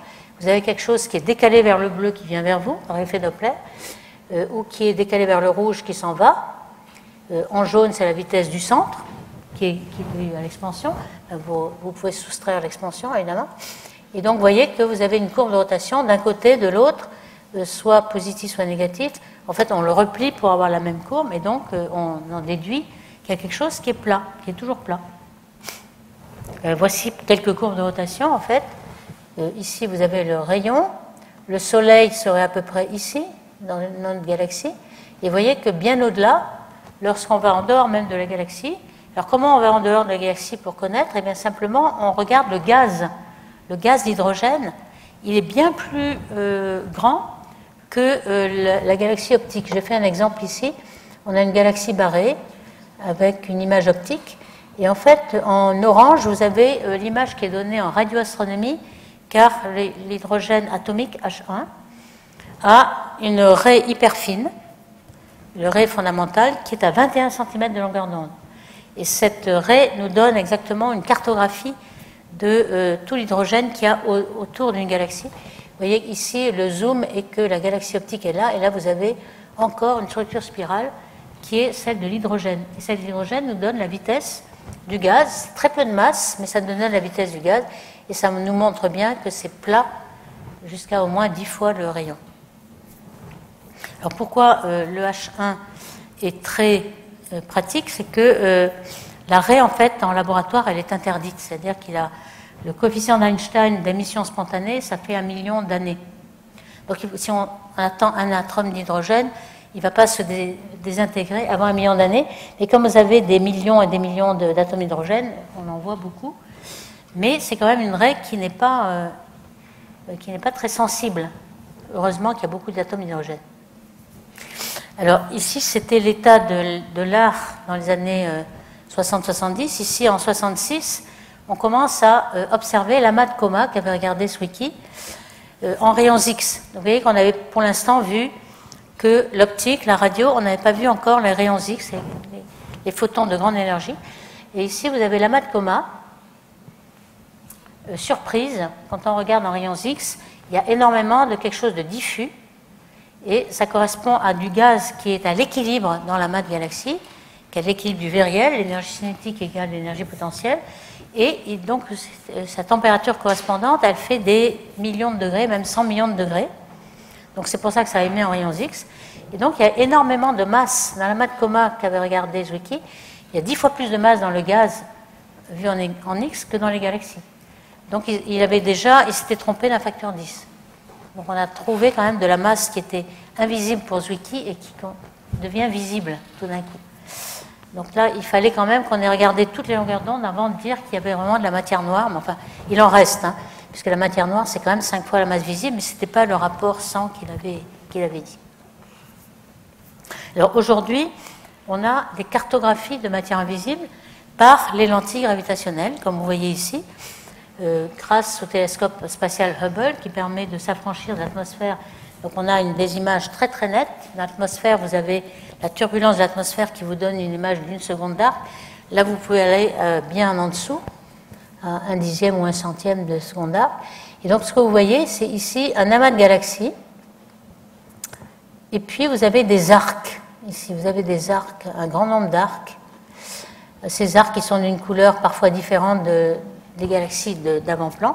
Alors ça, c'est un amas de galaxies qui fait une masse avec la matière noire, etc., et qui perturbe les galaxies de fond, les galaxies lointaines, qui envoient des rayons lumineux et qui sont déviées. Certaines peuvent dévier très fort, donc vous avez des arcs, d'autres qui sont déviées très légèrement. Donc par exemple, toutes ces galaxies de fond là, que vous voyez ici, ici, eh bien, elles sont déformées. Aucune image n'est vraiment à l'abri, puisque vous traversez une distribution de masse et que la distribution de masse divise les rayons lumineux. Donc vous regardez en fait les galaxies de fond dans une bouteille, un tesson de bouteille là, qui vous donne des déformations. Et alors on va se servir de ces déformations pour savoir quelle est la quantité de matière que vous avez entre les galaxies et vous. Donc vous avez un outil pour... Alors d'abord, il y a un outil qui nous permet d'amplifier, parce que c'est comme une lentille optique, ça multiplie, c'est comme une loupe, si vous voulez. Donc vous avez ces arcs-là, ils sont amplifiés en luminosité. Donc ça nous permet de voir des galaxies qui sont très lointaines, beaucoup plus brillantes que ce qu'on aurait vu sans l'amas. Et puis ensuite, lorsque toutes les petites galaxies sont déformées, c'est un peu comme la limaille de fer que vous avez qui vous trace le champ magnétique. Ici, vous allez vous tracer le champ de gravité. Donc c'est un petit peu ce qui est écrit là, ici. Donc vous avez un amas de galaxies ici, vous avez des galaxies de fond, et vous voyez ici des arcs, des déformations. Vous avez des galaxies qui sont sur ordinateur, on peut le calculer, donc on a des galaxies bleues, et qui se retrouvent à être complètement déformées, et donc vous avez la cartographie, ce qu'on appelle cisaillement gravitationnel, et vous avez la cartographie, donc vous pouvez cartographier, et c'est ce qu'on fait aujourd'hui avec les satellites qui sont lancés. On a lancé Euclide en 2023, on est en train de faire la cartographie de tout le ciel de la matière invisible. Alors, on va regarder toutes les étapes. Donc on a la dernière étape pour le secteur sombre, qui est la découverte de l'énergie sombre en 98. Donc jusqu'à 98, on pensait que lambda était égal à 0, et on avait fait ça dans les modèles cosmologiques. Et qu'est-ce qui s'est passé à cette époque-là? Eh bien, on se servait des céphéides, et puis ensuite, les céphéides, on ne peut pas les voir très loin. Ce qu'on utilisait pour avoir la distance des galaxies lointaines, c'est uniquement la loi de Hubble, le mètre, c'est-à-dire la loi d'expansion. On mesurait le décalage vers le rouge et on avait la distance. Et ça suppose que l'on connaît la loi d'expansion. Donc on a supposé qu'on la connaissait, elle devait être décélérée grâce à toute la masse, donc on faisait cette hypothèse. Puis tout d'un coup, on a eu un indicateur de distance qui est bien plus grand, qui est les supernovae d'un certain type. Ce n'est pas les supernovas qui sont la fin de vie d'une étoile, comme le crabe. On sait que le crabe est une étoile massive qui a explosé en fin de vie et qui est devenue une étoile à neutrons et qui a expulsé toute son enveloppe. Lorsqu'on a par exemple une étoile binaire avec une naine blanche et une étoile ordinaire, l'étoile ordinaire va perdre son enveloppe, va tomber sur la naine blanche, et on aura une superbe explosion qui est beaucoup plus lumineuse et qu'on peut voir beaucoup plus loin. Donc on a trouvé ce genre de supernovae, cette explosion, et elles sont devenues des indicateurs de distance, vraiment la première moitié de l'âge de l'univers. Donc on peut aller très très loin. Et on s'est aperçu tout d'un coup que les galaxies qui avaient ces supernovae, eh ben, elles étaient beaucoup plus loin que prévu par la loi d'expansion qu'on avait à cette époque-là. Donc ça voulait dire que l'expansion de l'univers s'accélère et n'est pas décélérée. C'est là qu'on a dû admettre qu'il y avait un autre élément qui était l'énergie sombre. Donc ça, cette découverte a fait le prix Nobel en 2011. Alors qu'est-ce que c'est, hein? C'est ces chandelles standards. On appelle standards, mais elles sont standardisables, c'est-à-dire qu'on a des courbes de lumière de ces supernovae qui sont de ce type-là. Elles n'ont pas toutes la même luminosité intrinsèque, mais la luminosité intrinsèque dépend de la courbe de lumière, c'est-à-dire la période, là, ici, la largeur de la courbe de lumière. Et plus la largeur est grande, plus la luminosité intrinsèque est grande. On sait calibrer cette loi, et donc on sait standardiser ces chandelles, on appelle ça chandelle standard, Donc c'est exactement lorsqu'une étoile ordinaire fait tomber sur la naine blanche énormément de gaz, et tout d'un coup on a l'explosion de l'ensemble, et donc ensuite elle explose et puis elle redescend. Alors pourquoi c'est à peu près toujours la même genre de période? Mais c'est dû au nickel radioactif qui a cette énergie-là. Donc avec cette échelle de distance, vous voyez, on a plusieurs calibrateurs, on a ce qu'on appelle échelle de distance. Au départ, on a des céphéides, puis ensuite on a des types de supernovae, puis etc. Et donc on arrive à avoir l'expansion de l'univers aujourd'hui. Et on sait que c'est très très accéléré. On a aussi des masers en fait qu'on a détectés autour de certaines galaxies spirales. Ici un exemple. Les masers de l'eau, par exemple, on a des molécules d'eau qui sont alignées sur la ligne de visée et qui tournent autour du centre d'une galaxie. Et en général, au centre de chaque galaxie, il y a un trou noir, donc elles tournent autour du trou noir. Elles sont excitées par la lumière du trou noir. Et donc, lorsqu'on en a beaucoup sur la ligne de visée, il peut y avoir une émission non pas spontanée, mais stimulée. À ce moment-là, on a un maser très très grand et on peut détecter ce genre-là très loin. Ça nous permet d'avoir la vitesse de rotation et puis la distance. Donc, on a aussi un indicateur de distance avec ça. Donc, la distance en fonction de l'âge ou bien du redshift, c'est ce qu'on a vu ici. Tout d'un coup, c'était plus loin. Alors, évidemment, c'est petit au départ, mais quand on regarde la différence, ça nous donne exactement ces valeurs de oméga en matière totale, et puis l'énergie noire qui fait 70%, c'est là qu'on voit ça. Donc voici un peu les différents modèles qu'on avait à l'époque, et on est en train maintenant de consacrer celui-ci. Alors ça a résolu beaucoup de problèmes d'ailleurs, puisqu'on pensait qu'on était ici en expansion simple. Vous voyez que nous sommes là exactement, hein. Et donc si on extrapole vers le passé, avec une expansion simple, eh bien, on avait un âge de l'univers plus petit. Et ça, il y avait un gros problème parce qu'on avait, par exemple, dans la Voie lactée, des étoiles qui étaient plus vieilles que l'âge de l'univers. Ce qui est un petit peu curieux. Alors, on devait reprendre le modèle des étoiles ou bien alors le modèle de l'univers. Il vaut mieux que ce soit le modèle de l'univers, finalement. Et donc, maintenant, on est là, on a une accélération. Et vous voyez que quand on regarde dans le passé, ça nous donne un âge de l'univers, à partir du Big Bang, qui est plus grand. Donc, les étoiles ne sont pas plus âgées que l'univers. Donc je vais me dépêcher un petit peu. Alors il y a plusieurs distances dans l'univers, je passerai un petit peu rapidement. Quand vous êtes très proche de la Voie lactée, vous avez toutes les mêmes distances. Distance de la luminosité, distance des angles. Et en fait, on s'aperçoit, quand on regarde dans l'univers, qu'il y a plusieurs distances. J'en dirais 2 déjà. C'est-à-dire que si vous regardez la luminosité, comment varie la luminosité, normalement en 1 sur la distance au carré, eh bien cette distance, elle augmente beaucoup, alors que pour la distance d'angle, donc une galaxie qui a une certaine distance, eh bien au contraire, la distance, elle revient en arrière, c'est-à-dire que les objets plus loin nous apparaissent plus gros. Ça c'est très intéressant parce qu'on voit les galaxies primordiales, on les voit mieux. Enfin, elles sont très peu lumineuses, mais elles sont plus grosses, on arrive à voir la résolution. C'est un petit peu dû au fait que l'univers fait sa propre lentille gravitationnelle, finalement. Donc, quand on regarde bien ces modèles possibles, on a cette énergie sombre qui est constante, là, et qui nous explique pourquoi on a une courbure nulle. Et puis, on n'a pas ni de Big Crunch, ni ce fameux Big Rip qui est bien exploité dans la science-fiction, mais on n'aura pas de Big Rip non plus, hein, parce que ce n'est pas tout à fait réaliste, mais il n'y a pas grand-chose. Alors, ce que j'aimerais quand même dire, c'est que les outils qu'on observe actuellement pour déterminer quelle est la nature de l'énergie noire sont justement ces oscillations acoustiques dont j'ai parlé au début. Donc, on les voit dans le fond cosmologique, et puis ensuite, elles sont gelées. On a ces ondes qu'on a vues, des ondes, qui ensuite, lorsqu'on a la dernière surface de diffusion, on a découplage des photons et de la matière ordinaire, et ces structures-là, on a représenté par des ronds, mais enfin ça peut avoir n'importe quel, mais c'est une taille caractéristique en tout cas, et vous voyez que ça rentre en expansion et ça suit l'univers.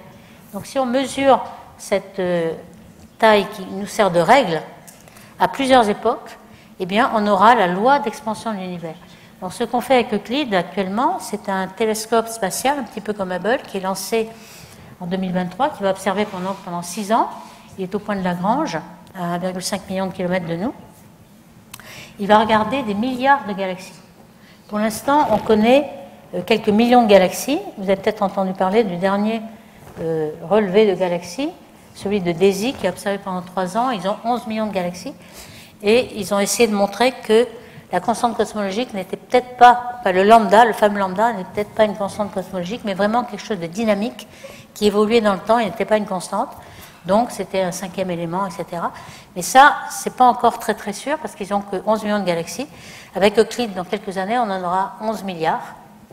Et donc on aura une statistique bien plus grande et on pourra vraiment statuer sur la nature de cette énergie noire. Donc, vous voyez que on est en train de progresser énormément grâce aux satellites que l'Europe a lancés. Bon, alors là, je vais passer beaucoup sur toutes les contraintes qui sont, etc., etc. Le survey DESY dont je voulais parler, voilà, c'est celui-ci. Donc, c'est au Chili, un télescope américain, et qui a 5000 robots pour calculer 5000 spectres en même temps. Voilà, vous voyez un petit peu, on fait beaucoup de progrès. Avant, les astronomes, ils avaient une petite fente, ils regardaient un objet pendant 2 heures, et dans la nuit, il y avait peut-être 10 objets.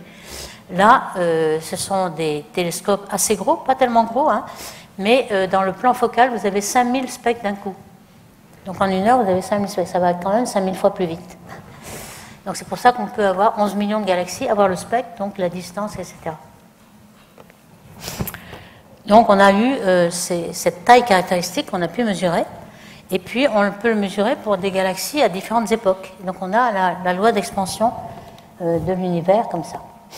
Donc, les derniers résultats, bon, je n'ai pas le temps de décrire beaucoup, mais je vais terminer par l'inflation, en fait. Une théorie un petit peu spéculative, cette fois, hein, complètement, mais c'est pour répondre au fait que tout le monde nous dit qu'est-ce qui se passe au début du Big Bang, d'où viennent les structures. Alors ça, on le sait depuis un moment. Ici, vous avez un petit dessin caractéristique qui nous dit l'expansion de l'univers. Hein, vous avez un petit peu l'horizon ici. Et puis, là, ici, c'est le fond cosmologique. Et puis, vous voyez qu'à partir du Big Bang, on a une inflation terrible. Une inflation, c'est-à-dire une expansion qui est très, très, très rapide. Pendant 10-32 secondes, tout d'un coup, on augmente, on dilate l'univers d'un facteur 10 puissance 30. Alors, pourquoi ? Eh bien, ça, c'est quelque chose qui a été inventé en 1981. Par Alan Guth et aussi Linde, grâce à un problème d'horizon. Je ne sais pas si j'ai le temps d'expliquer le point d'horizon, mais si vous avez des questions, j'en dirai quelque chose. Alors, cette énergie du vide, avec cette animation, je voulais vous montrer que c'est comme l'énergie quantique, elle est constante. Hein, donc, avec ce piston, je voulais montrer que c'est tout à fait contraire à la pression d'un gaz parfait, ou quand on a un petit bout de gaz dans votre piston ici, eh bien la pression va pousser le piston, si vous le laissez libre, c'est la pression qui va éclater le piston. Ici, ce n'est pas vrai, il faut fournir de l'énergie, mais vous voyez que vous avez une pression qui a un signe négatif par rapport à la densité. La densité du gaz parfait, c'est PV égale NKT ou P égale ρ T, si vous voulez, il y a un signe positif. Ici, la grosse différence de l'énergie noire, c'est que la pression est égale à moins la densité ρ. Donc c'est vraiment répulsif par rapport à attractif. Donc ici, vous avez un signe contraire. Donc vous avez un signe opposé. C'est de là que vient toute l'énergie qu'on va pouvoir gagner dans l'expansion.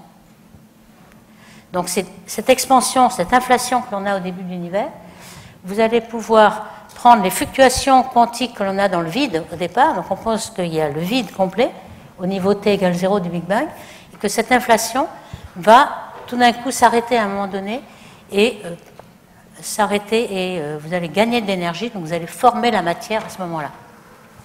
Donc c'est là que l'inflation va expliquer, et en fait c'est le seul modèle qui à présent explique exactement tous les modèles qui sont reliés au ciel de Planck que j'ai déjà présenté. Alors le modèle d'horizon, je vais quand même le dire 3 mots puisque j'ai une petite diagramme qui me montre bien. Hein. Que se passe-t-il en fait de l'horizon ? Qu'est-ce qu'on appelle horizon ? C'est une sphère que chaque observateur a autour de lui et qui est l'univers observable. C'est-à-dire que vous avez la lumière, mais à partir du Big Bang, à 13,8 milliards d'années à parvenir ici, Et donc, au-delà, vous ne verrez pas toutes les galaxies qui sont au-delà, puisqu'elles auraient dû soit aller plus vite que la vitesse de la lumière, ce qui n'est pas possible, soit avoir émis leur rayonnement avant le Big Bang. Donc nous sommes tous les observateurs de l'univers sont entourés d'une sphère qui est l'horizon observable. Le problème, c'est que ici, l'horizon était tout petit à cette époque-là, puisque l'horizon, ça faisait 380 000 en lumière. Aujourd'hui, ça fait 13,8 milliards, mais à l'époque, c'était tout petit. Donc l'horizon, ici, il fait 1 degré. Donc vous avez ici 40 000 degrés, donc vous avez 40 000 horizons. 40 000 horizons, mais qui ont exactement la même température à 10-5 près, puisqu'on a vu que c'était une fluctuation. Et donc ça, c'est impossible, puisqu'elles n'ont pas pu se corréler entre elles, toutes ces régions. C'est ça le gros problème d'horizon, c'est que c'est impossible. Donc la solution qu'il y a, c'est que tout d'un coup, il y a une dilatation d'espace très très rapide, qui prend de court la vitesse de la lumière, qui n'a pas le temps de... L'horizon n'a pas augmenté, hein. L'horizon, c'est le petit rond rouge, il n'a pas augmenté. Par contre, l'espace, oui. On a une inflation qui va bien plus vite que la vitesse de la lumière, en quelque sorte. Et donc, c'est pour ça que tout l'espace que vous voyez là vient de la même région d'espace, grâce à l'inflation. Donc, c'est comme ça qu'on résout le problème d'horizon. Et en même temps, on a des fluctuations quantiques qui sont devenues macroscopiques, parce que normalement, les fluctuations quantiques, c'est 10-35 cm. Elles sont devenues de la taille du centimètre. Et donc, ce sont des fluctuations macroscopiques qui vont pouvoir donner lieu ensuite à des structures qui sont les galaxies. Et puis en plus, ça résout le problème de la platitude. Vous voyez, on pense que au départ, il y a peut-être une courbure quelconque, mais en général, la courbure, elle se rapproche de la courbure nulle. Ici, vous voyez que si on a une inflation, ben nous sommes ici, dans une toute petite région. Notre horizon observable, il est là. Et donc, il est plat parce que nous sommes dans le plan tangent, en quelque sorte. Et donc, si on a des petites fluctuations, on voit bien que ces fluctuations vont donner les structures d'aujourd'hui. Donc, le seul problème de l'inflation, c'est que on ne va pas arrêter ce vide qui est en train de s'expanser un peu partout. On a plusieurs régions. Et la conséquence de ce phénomène, c'est qu'on prédit l'existence de plusieurs univers. Dans notre espace à 3 dimensions, il y aura plusieurs univers possibles.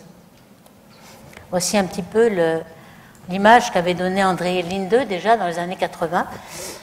C'est assez joli, hein. Bon, c'est un peu schématique, hein. Mais il faut supposer que nous sommes par exemple dans un univers ici, l'univers vert. Notre horizon observable, il est sur le plan tangent, vous voyez, ici. Donc on suppose que finalement notre univers est quasi infini parce qu'on n'en voit qu'une petite partie, mais qu'il y a plein d'univers possibles. Alors ces univers possibles, évidemment, impossible d'aller les vérifier puisqu'ils s'éloignent de nous à une vitesse qui est bien plus grande que la vitesse de la lumière, si on peut dire. Donc voici le résumé de notre secteur noir. Hein, donc on a compris qu'il y avait une matière exotique dans l'univers, on ne sait pas du tout ce que c'est. On a aussi soit une constante cosmologique, soit une dynamique, un 5e élément. Et on a donc de grands problèmes de physique fondamentale. On a vu que, je n'ai pas eu le temps de le dire, mais toutes les particules exotiques qu'on avait supposées pendant des dizaines d'années, les fameuses particules supersymétriques ne sont pas au rendez-vous, surtout dans les accélérateurs comme le CERN. Donc maintenant, on est un peu en crise. On va peut-être revenir sur la gravité modifiée qu'avait supposé même Zwicky au départ. Et puis peut-être, si on change la gravité, on peut la changer pour prendre en compte l'énergie noire, qui sait. Donc voici, le secteur noir est toujours très mystérieux. Je vais m'arrêter là.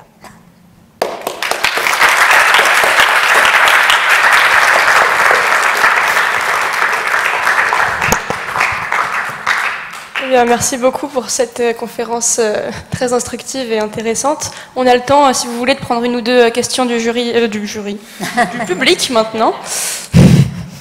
Est-ce que quelqu'un veut poser une question ?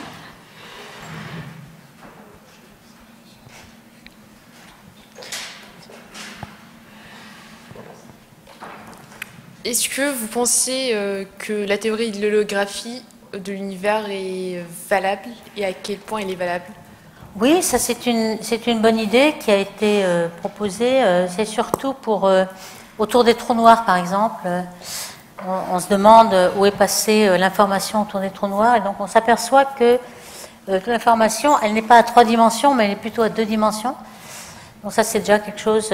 Alors ensuite, il y a des théories de gravité quantique qui sont reliées à cette holographie.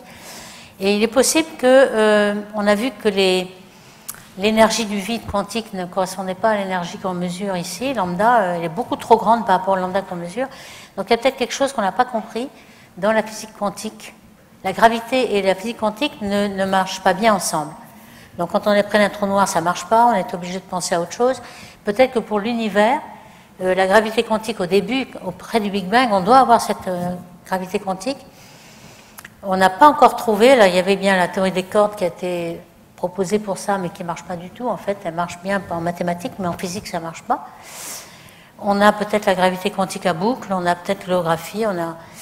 Pour l'instant, c'est vraiment en travaux. Il n'y a rien qui marche bien, et donc c'est peut-être l'avenir. Il va peut-être falloir beaucoup plus chercher dans cet endroit avec la mécanique quantique et la gravité.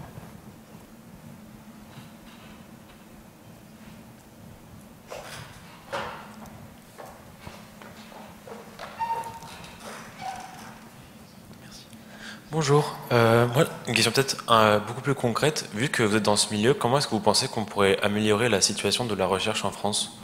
Oh là là, alors là c'est une grande question. Je pense un des gros problèmes c'est le budget. Alors on a été coupé, il y avait une loi LPR il y a quelques années qui essayait de réinsuffler encore un peu de budget là-dedans.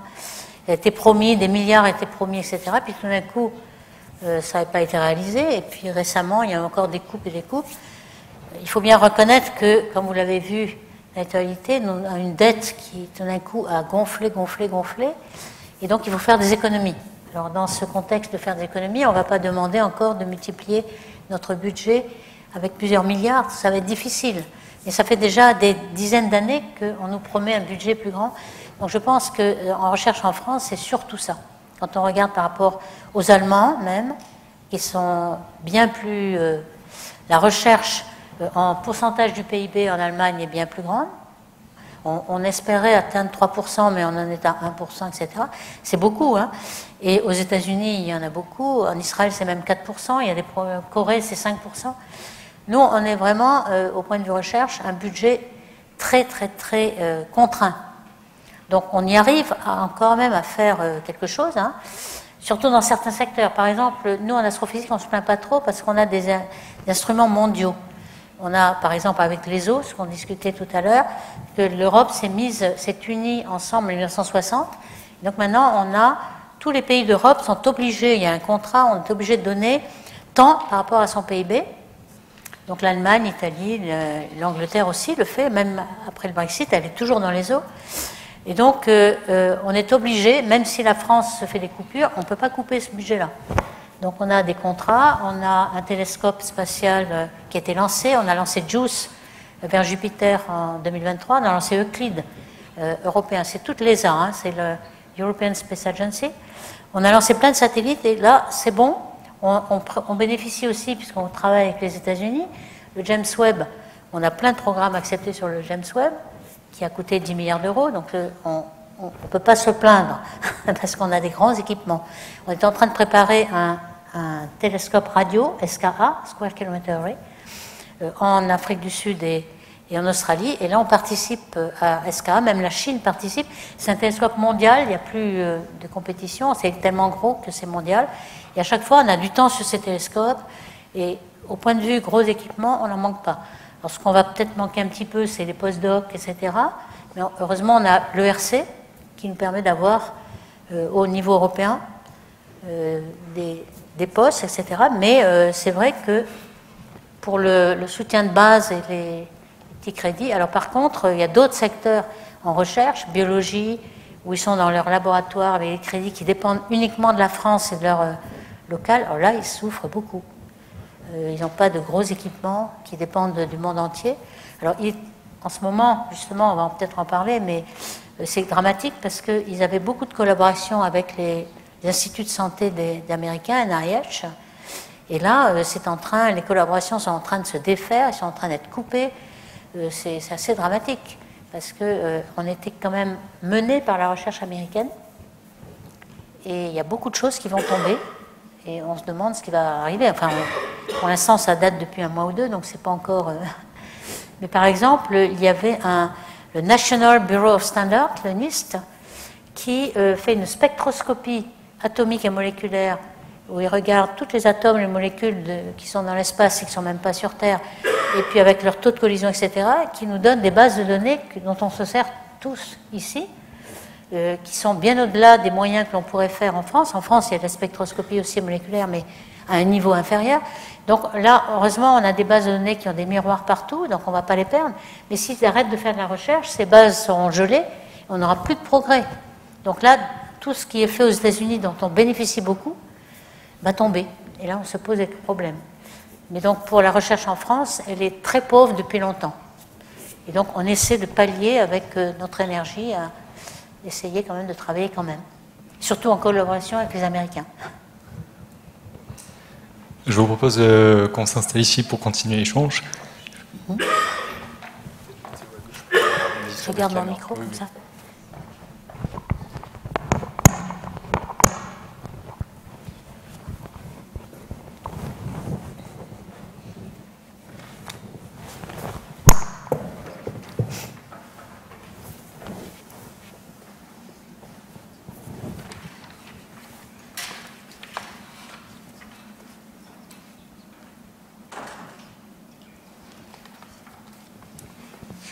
Alors, l'astrophysique, c'est un métier qui fait souvent rêver les enfants. Et vous, à quel âge est-ce que vous avez eu cette vocation pour l'astrophysique? À quel âge vous avez décidé de devenir astrophysicienne? Et est-ce qu'il y a une anecdote ou un moment marquant dans votre parcours d'études, par exemple, qui vous a incité à vous diriger vers cette voie? En fait, quand je regarde mes collègues, certains avaient une vocation astrophysique très tôt. Ils avaient un télescope dans leur jardin, ils regardaient le ciel. C'était pas mon cas. Pas mon cas, mais je pensais que moi, ce que j'aimais bien faire, c'est découvrir des choses, apprendre, et avoir la joie de découvrir, la joie de comprendre. Tiens, il y a des questions, je me posais des questions, comment ça se passe, et tout d'un coup, on comprend ce qui se passe. Donc, c'est ça que j'aimais bien. Donc, j'aurais bien aimé apprendre toute ma vie. Et finalement, dans la recherche, on apprend toute sa vie. Donc, c'est tout à fait ce que j'ai fait. Mais je ne savais pas dans quel secteur de la physique je pourrais faire de la recherche. Donc c'est après l'école normale, à la fin de l'école, ils demandent de faire une thèse de 3e cycle à l'époque.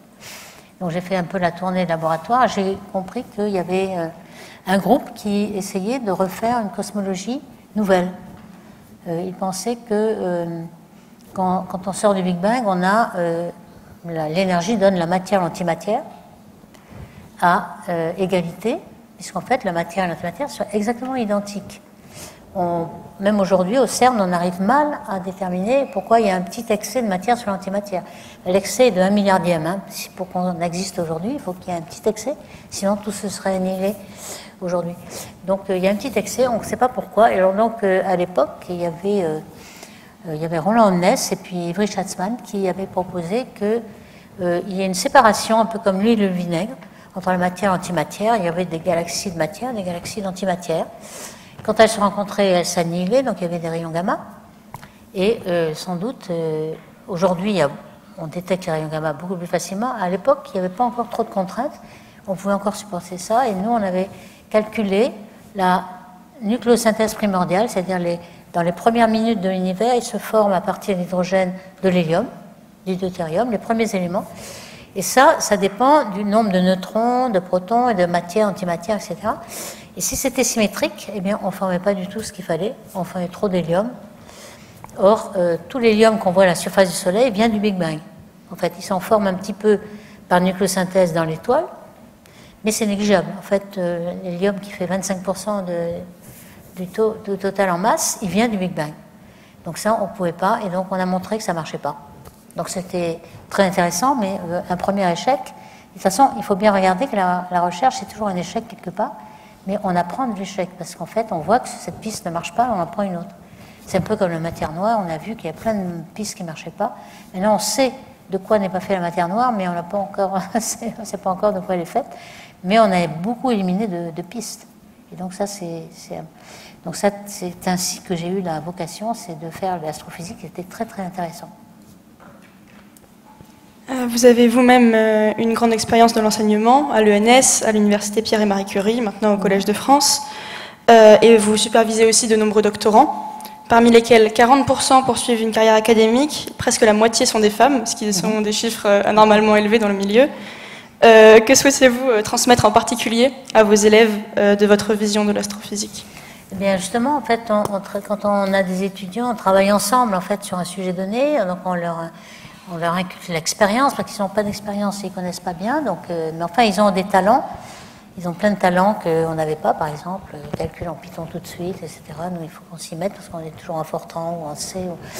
Donc, on échange les talents, et puis on essaie de l'expérience astrophysique, ils ne l'ont pas en général. Donc, on leur dit tout ce qui est intéressant de faire, pourquoi c'est pas la peine de faire ça, on l'a déjà fait, etc. Et donc on essaie d'inculquer la découverte, vraiment l'émotion de la découverte et comment on peut essayer de trouver quelque chose qui n'est pas dans la littérature. Donc il faut absolument, le travail de l'astronome, c'est déjà de se mettre au courant de ce qui est fait par ailleurs. Parce que chaque jour, il y a des centaines d'articles qui sont publiés dans l'archive et il faut déjà un petit peu trier, voir ce qui nous intéresse, avoir des idées nouvelles déjà, et puis aussi ne pas refaire ce qui est déjà fait. Donc là, déjà, c'est un bon conseil qu'on leur donne. Et puis surtout, parfois, il y a des hauts et des bas dans la recherche, donc il faut surtout ne pas se décourager et aller foncer au fond. Donc, et puis surtout pour les femmes qui essaient de se décourager parce qu'elles pensent que peut-être elles sont moins considérées, elles sont plus discriminées, etc. On essaie de leur dire, mais non, pas du tout. Et elles foncent, et donc je pense que ça marche. Donc il y en a à peu près, en effet, 30-35%. Peut-être il y en a un peu plus chez moi, parce que finalement, on s'attire, et tout. Mais non, c'est... Et en fait, il y a un tout petit décalage. En ce moment, ça descend un petit peu, parce que pour obtenir un poste permanent, il faut attendre plus longtemps qu'avant. Avant, on pouvait, après une année de postdoc, on pouvait avoir un poste permanent. Là, il faut attendre 6 ans après la thèse. C'est plus long. Et donc, les femmes se découragent un peu plus tôt. À ce propos, en juin dernier, l'Académie des sciences a publié un rapport intitulé « Sciences, où sont les femmes ?», qui met en lumière la sous-représentation des femmes en sciences. Et l'Académie formule diverses recommandations pour améliorer la situation. Et donc, selon vous, quel est le rôle de l'Académie et du monde de la recherche en général pour inverser la tendance? Alors, on essaie justement la loi, maintenant, elle est égale, alors qu'avant, elle n'était pas, puisque ce n'est qu'au début du XXe siècle qu'on a permis aux femmes d'aller à l'université, d'avoir des diplômes, d'avoir... Tout ça, maintenant, la loi est à peu près égale. Même au CNRS, on pense qu'il y a à peu près l'égalité pour la même expérience, le même job, les mêmes salaires, etc. Donc, je pense qu'on est à peu près égal. Par contre, ce qui manque, c'est les mentalités. Les stéréotypes, à chaque fois, on voit les petits-enfants déjà. On a fait une étude qui s'appelle EvalAid, de 2018 à 2021, sur 3 millions de petits-enfants de 6 ans qui rentrent en CP. Eh bien, les sondages de maths et de français étaient pratiquement équivalents entre les filles et les garçons. Même elles étaient meilleures. Bon. Et puis, 4 mois plus tard, elles décrochaient. Donc, je pense qu'il y avait un stéréotype dû à l'école. Peut-être les enseignants, même sans le savoir, inconsciemment, peut-être demandaient plus à des garçons les questions, de répondre aux questions et puis laisser tomber les autres. Mais au bout de 4 mois, déjà, le stéréotype était là. Et ce qui était très intéressant, c'est que de 2018, après, il y a eu 2019-2020, où il y avait le Covid et les gens étaient confinés. Donc les enfants sont restés chez eux et regardaient par visio leurs cours. Et là, elles ne décrochaient pas. Les filles n'ont pas décroché. L'année en 2020, quand elles ne vont pas à l'école, elles ne décrochent pas. Je ne dirais pas qu'il faut qu'elles n'aillent pas à l'école, mais ce qui veut dire que c'est l'ensemble, peut-être la mise en compétition avec les enseignants, etc., qui les avait découragés. Et ça, ce sont des stéréotypes qu'on peut agir. Alors on essaie d'agir, on essaie de faire venir des rôles modèles un petit peu dans tous la formation, les écoles, l'enseignement supérieur, etc. On essaie de faire ça, mais on ne peut pas tout. Il faut d'abord le montrer, l'identifier, et puis ensuite essayer de changer la mentalité. Mais ça change parfois. Il n'y a pas de fatalité. Par exemple, au Portugal, ils ont donné obligatoire le fait d'aller faire des expériences en physique, filles et garçons. Il n'y a pas une option. Parce que normalement, s'il y a une option, on va voir que les garçons vont choisir les maths et la physique, et les filles le lettres, ou bien la médecine, la biologie. Donc là, c'est par tout le monde, il n'y a pas d'option, tout le monde est obligé d'aller faire ses expériences. Donc les filles ont compris qu'elles pouvaient y aller, elles avaient apprécié, et finalement, il y a beaucoup moins de stéréotypes au Portugal grâce à ça. Donc ça peut être fait. Vous êtes donc présidente de l'Académie des sciences et l'une des premières femmes à occuper ce poste. Est-ce que vous pourriez peut-être nous décrire une journée type de présidente de l'Académie des sciences et expliquer comment vous conciliez vos activités scientifiques et votre poste de présidente? Alors l'Académie a beaucoup d'actions. Il y a des missions pour supporter la science à tous les niveaux, national, international. Alors là, depuis janvier, on a beaucoup de travail à cause de l'administration Trump qui... tous les jours, nous fait des décrets de ceci, de cela, et à chaque fois, on est obligé de faire des réactions, des communiqués de presse, on se sent solidaire avec nos collègues américains, qui, eux, n'ont pas la liberté d'expression. En fait, on a l'impression que c'est un État totalitaire, c'est devenu. Ils ont peur, donc on est allé les encourager à faire des réactions. Ils ont peur, par exemple, l'Académie nationale américaine, la NAS, on connaît bien la présidente Marcia McNutt qui disait qu'ils dépendent complètement du gouvernement fédéral, ce qui n'est pas le cas de nous. Nous, on ne dépend pas, on a des crédits indépendants. Donc, évidemment, elles ont peur que dès qu'il y a une réaction, ils suppriment des crédits, licences, etc. Donc, je pense que dans les universités, c'est pareil. L'université, si on leur dit, si vous réagissez, vous êtes virés. Il y a 25% des gens qui ont été virés. Donc c'est quand même du jour au lendemain, donc c'est quand même fantastique.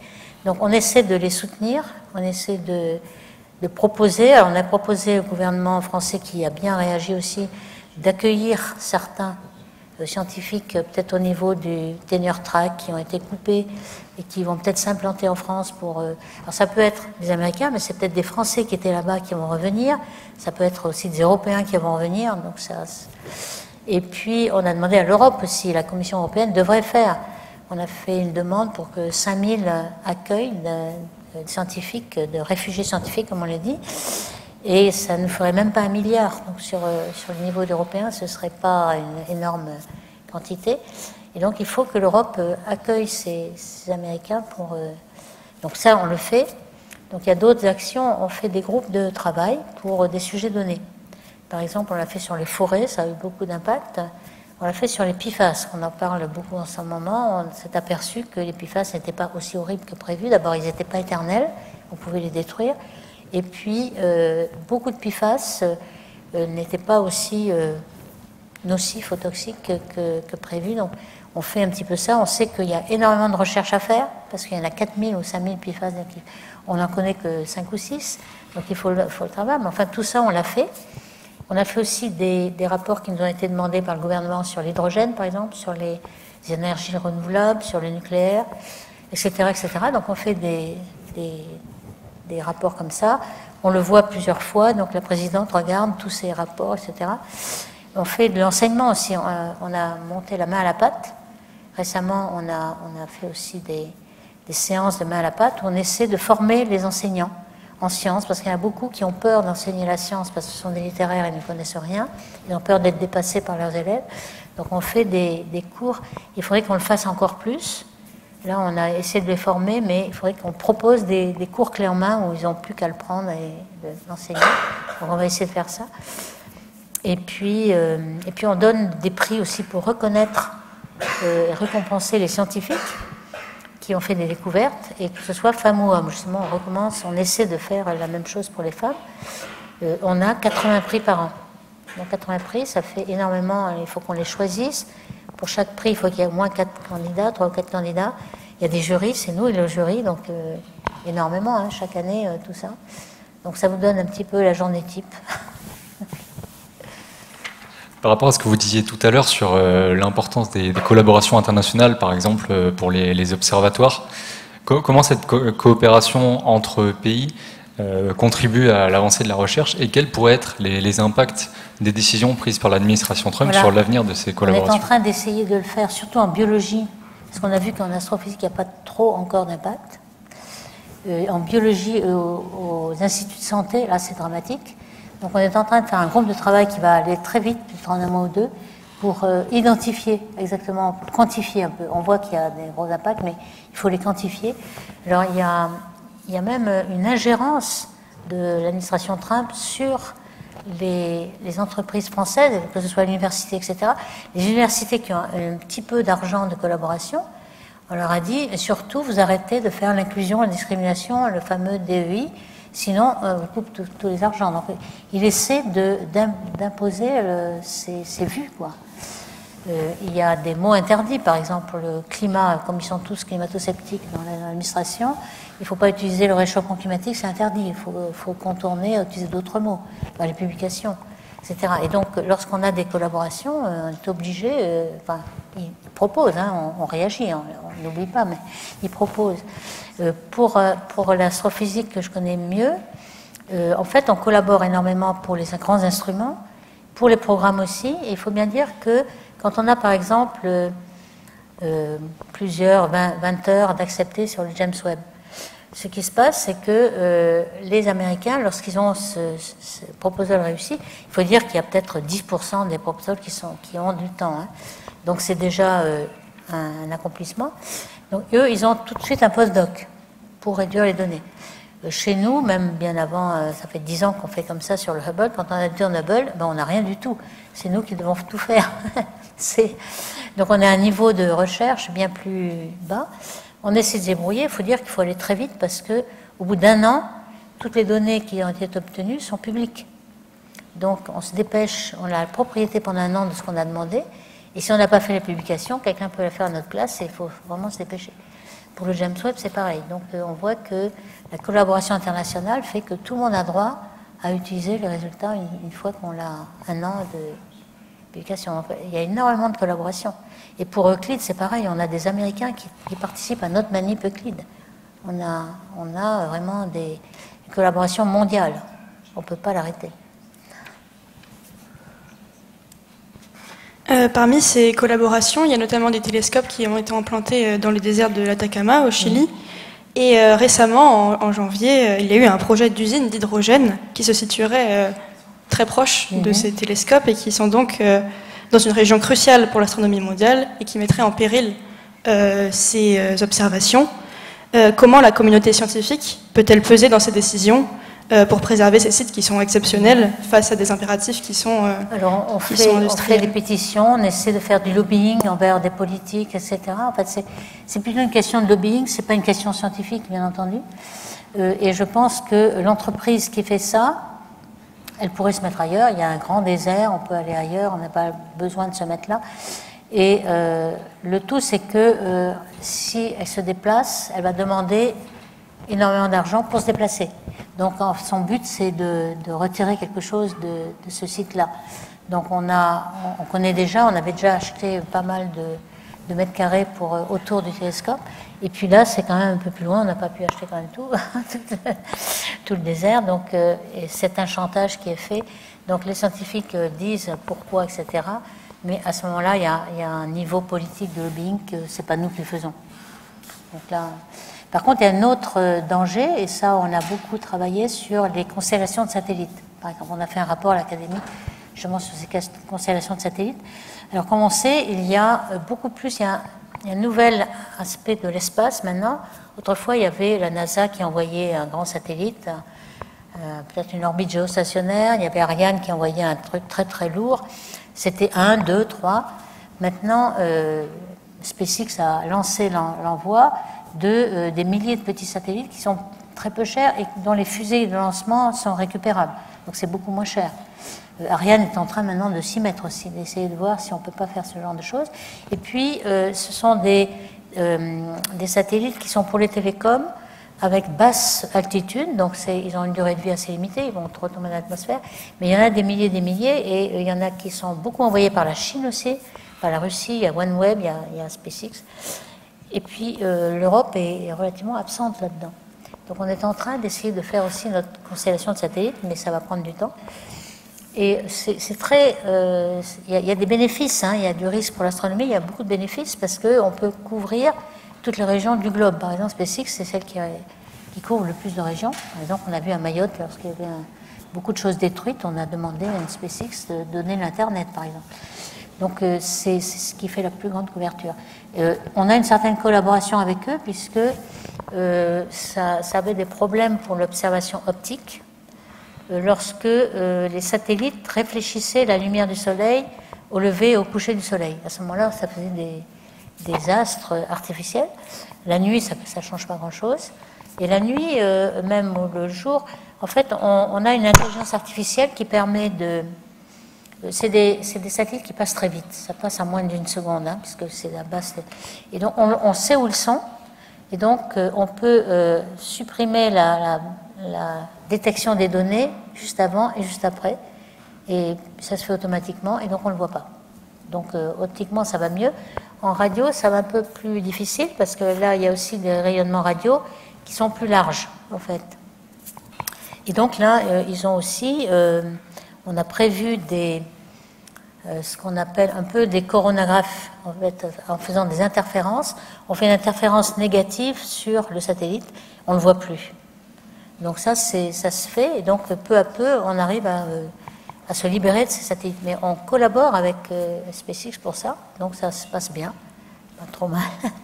Et il y a une union astronomique internationale qui travaille avec l'UNESCO, on appelle ça COPIUS, qui a mis certaines régulations là-dessus, et donc on a de l'espoir que ça ne soit pas trop négatif pour l'astrophysique, par exemple. Donc ça, c'est un danger, mais là, on y arrive avec la science. On a quelque chose à dire. Par contre, pour l'hydrogène, là, c'est complètement politique. On n'a plus rien à dire.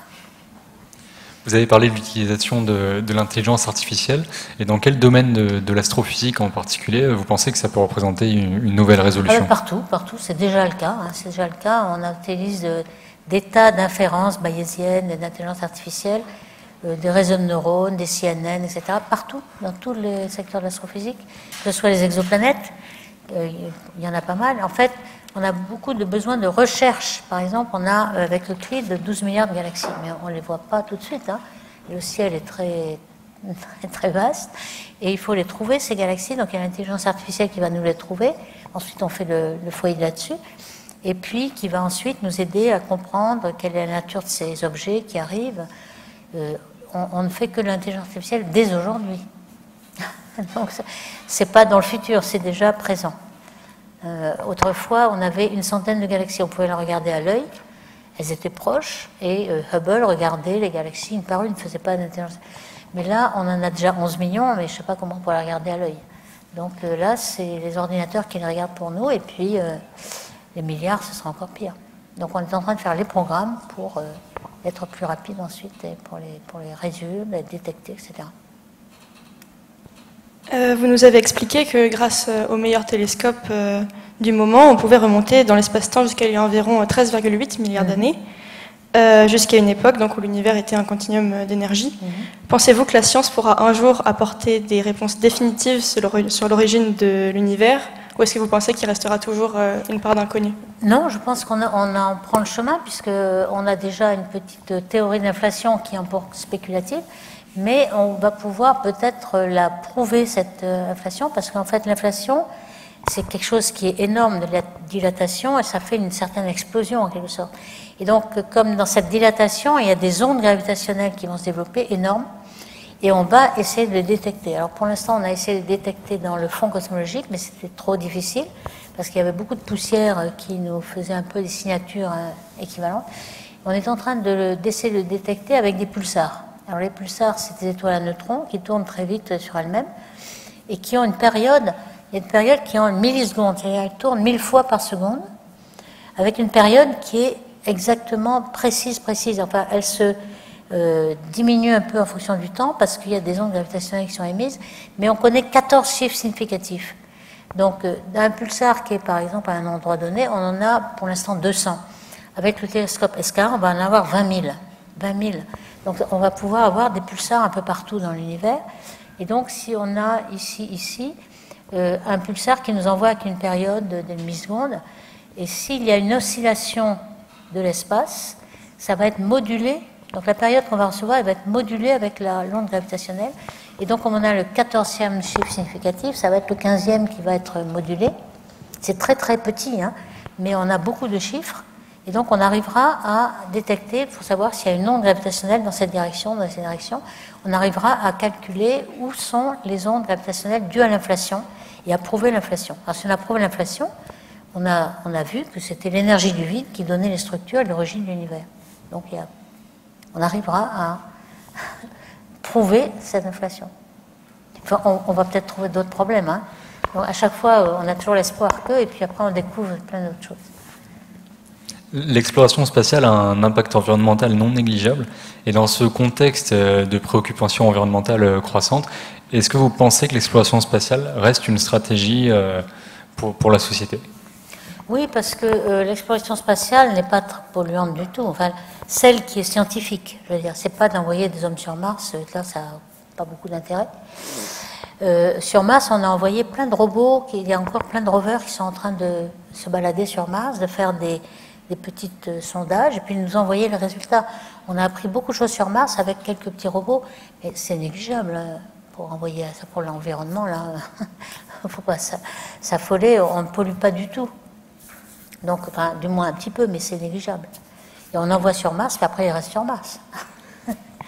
Et puis on a envoyé JUICE, c'est pour avoir les Jupiter Icy Moon. On a des lunes de Jupiter qui sont gelées, Europa par exemple, Ganymède.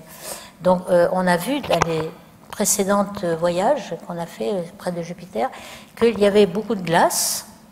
Et puis on a vu des geysers passer, des geysers d'eau, vraiment des chutes d'eau là comme ça. Et donc on pense que sous la glace il y a beaucoup d'eau et qu'il pourrait y avoir, je sais pas, des cellules, des bactéries, une vie complètement primaire. Et donc ça, on va le voir. Et donc ce satellite qui a été lancé par l'Europe, là, en 2023, il va arriver à Jupiter en 2030 quand même, parce qu'on se sert de l'effet de fronde. Donc il va faire d'abord un tour de la Terre pour ensuite arriver à Jupiter. Et quand il arrivera à Jupiter, on va s'approcher de ces satellites glacés et prendre des échantillons de ces geysers, etc., regarder. Et donc ça va nous apprendre énormément, mais c'est pas polluant en fait. Hein. On a envoyé un satellite tout petit. C'est pas 10 000 satellites envoyés par SpaceX qui retombent sur la Terre. Là, ils ne retombent pas. C'est très peu de pollution. Hein. Merci beaucoup pour ces réponses. On va peut-être prendre quelques questions du public s'il y en a. Alors moi, dans ce cas, j'ai une question sur votre exposé tout à l'heure. Parce qu'il y a quelques semaines, dans la presse, on a vu qu'on aurait détecté un soubresaut dans l'accélération de l'expansion de l'univers. Oui, c'est le DAISY, là, le DAISY dont je parlais. Donc si j'ai bien compris ce que vous disiez, ça voudrait dire que la densité d'énergie noire ne serait plus constante. Et donc quelles implications, si c'était avéré, ça pourrait avoir, par exemple, sur l'âge de l'univers, puisqu'on a vu qu'il y avait un lien entre les deux? Rien du tout. Non, c'est simplement que on a mesuré qu'il y avait une accélération aujourd'hui, et on n'a pas encore mesuré ce qui s'est passé dans le passé. Alors pour l'instant, on avait quelques petites mesures avec des barres d'erreur assez grandes et que tout était compatible avec une constante cosmologique. Donc c'est un peu le schéma que j'ai fait. L'énergie noire est constante, la matière descend, etc. C'était compatible. Et puis tout d'un coup, donc ils ont un peu plus de précision parce qu'ils ont 11 millions de galaxies. Avant, on n'en avait qu'1 million, donc déjà. Et donc on peut regarder des galaxies à des endroits différents. Donc avec les oscillations acoustiques dont j'ai parlé, on peut savoir si l'accélération était toujours... Donc on a des paramètres, est-ce que, par exemple, il y a un W, le P est égal à moins W ρ, par exemple. C'est l'équation d'état entre la pression et la... Et donc ce moins W, c'est moins 1 pour la constante cosmologique, c'est moins 1. Et là, ils disent que c'est peut-être pas tout à fait moins 1 et que ça varie en fonction du temps, parce que la constante cosmologique, ça ne varie pas. Donc, ils ont une petite... Mais alors, il faut faire attention parce que c'est à 2 ou 3 sigma. Donc, c'est préliminaire. Il y a une tendance. Et puis, la tendance aussi, elle est si on prend tous les résultats en même temps. C'est-à-dire pas que les résultats de DAISY, qui ont regardé les 11 millions de galaxies, mais aussi les résultats de Planck. Et les résultats de Planck, on sait qu'il y a une tension entre la constante de Hubble le mètre aujourd'hui, qui est mesurée avec les céphéides, etc., et puis celle qui est mesurée dans le fond cosmologique. Dans le fond cosmologique, on ne mesure pas directement la constante, on mesure plein de paramètres et on en déduit avec le modèle la constante. Cette constante, elle fait 60, l'autre, elle fait 70, grosso modo. Enfin, c'est pas tout à fait ça, mais en gros, il y a par contre 5 sigma là. Donc on y croit, il y a une tension. C'est pas le même H0 qu'on a avec Planck et avec la constante, la mesure directe. La mesure directe, mais elle va pas loin, la mesure directe, elle est locale.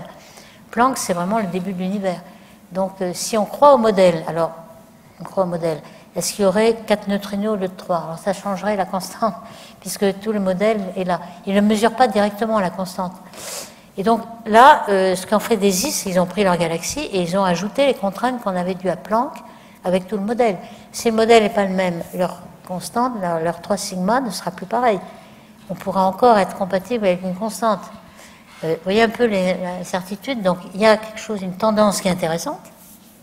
Donc, si on met toutes les connaissances aujourd'hui avec le modèle standard de nombre de neutrinos égal à 3, etc., à ce moment-là, on a quelque chose qui tendrait à ne plus être constant. Mais de toute façon, aujourd'hui, ça ne change rien. Et puis elle n'est pas constante, mais comme on a vu, cette énergie noire, elle n'est sensible qu'à 5 milliards d'années. Au début de l'univers, il n'y a pas d'énergie noire. C'est la matière qui domine, le rayonnement domine. Donc ça ne changera pas du tout l'âge de l'univers. Ça, rien ne changera. C'est juste que ce ne sera pas une constante, mais ce sera une cinquième élément qui varie au fonction du temps. Ça, c'est intéressant, parce qu'on voudrait savoir de quoi est fait cette énergie noire. Est-ce que c'est un cinquième élément, une quintessence, etc. On va le savoir. Mais il faut être prudent parce que c'est à 2 ou 3 sigma et qu'il faut attendre Euclide. Euclide va être beaucoup plus précis puisqu'il y aura des milliards de galaxies, non pas 11 millions. Et je pense qu'après l'avoir observé pendant 3 ans, ils avaient besoin de faire un résultat parce que bientôt les résultats d'Euclide vont arriver et vont les écraser complètement. Celui-là a eu un fort retentissement. Il faut absolument qu'ils aient un résultat. D'accord. Est-ce qu'il y a des questions du coup après un petit temps de réflexion? Sinon, moi je continue avec une dernière, parce que vous avez parlé d'antimatière aussi tout à l'heure.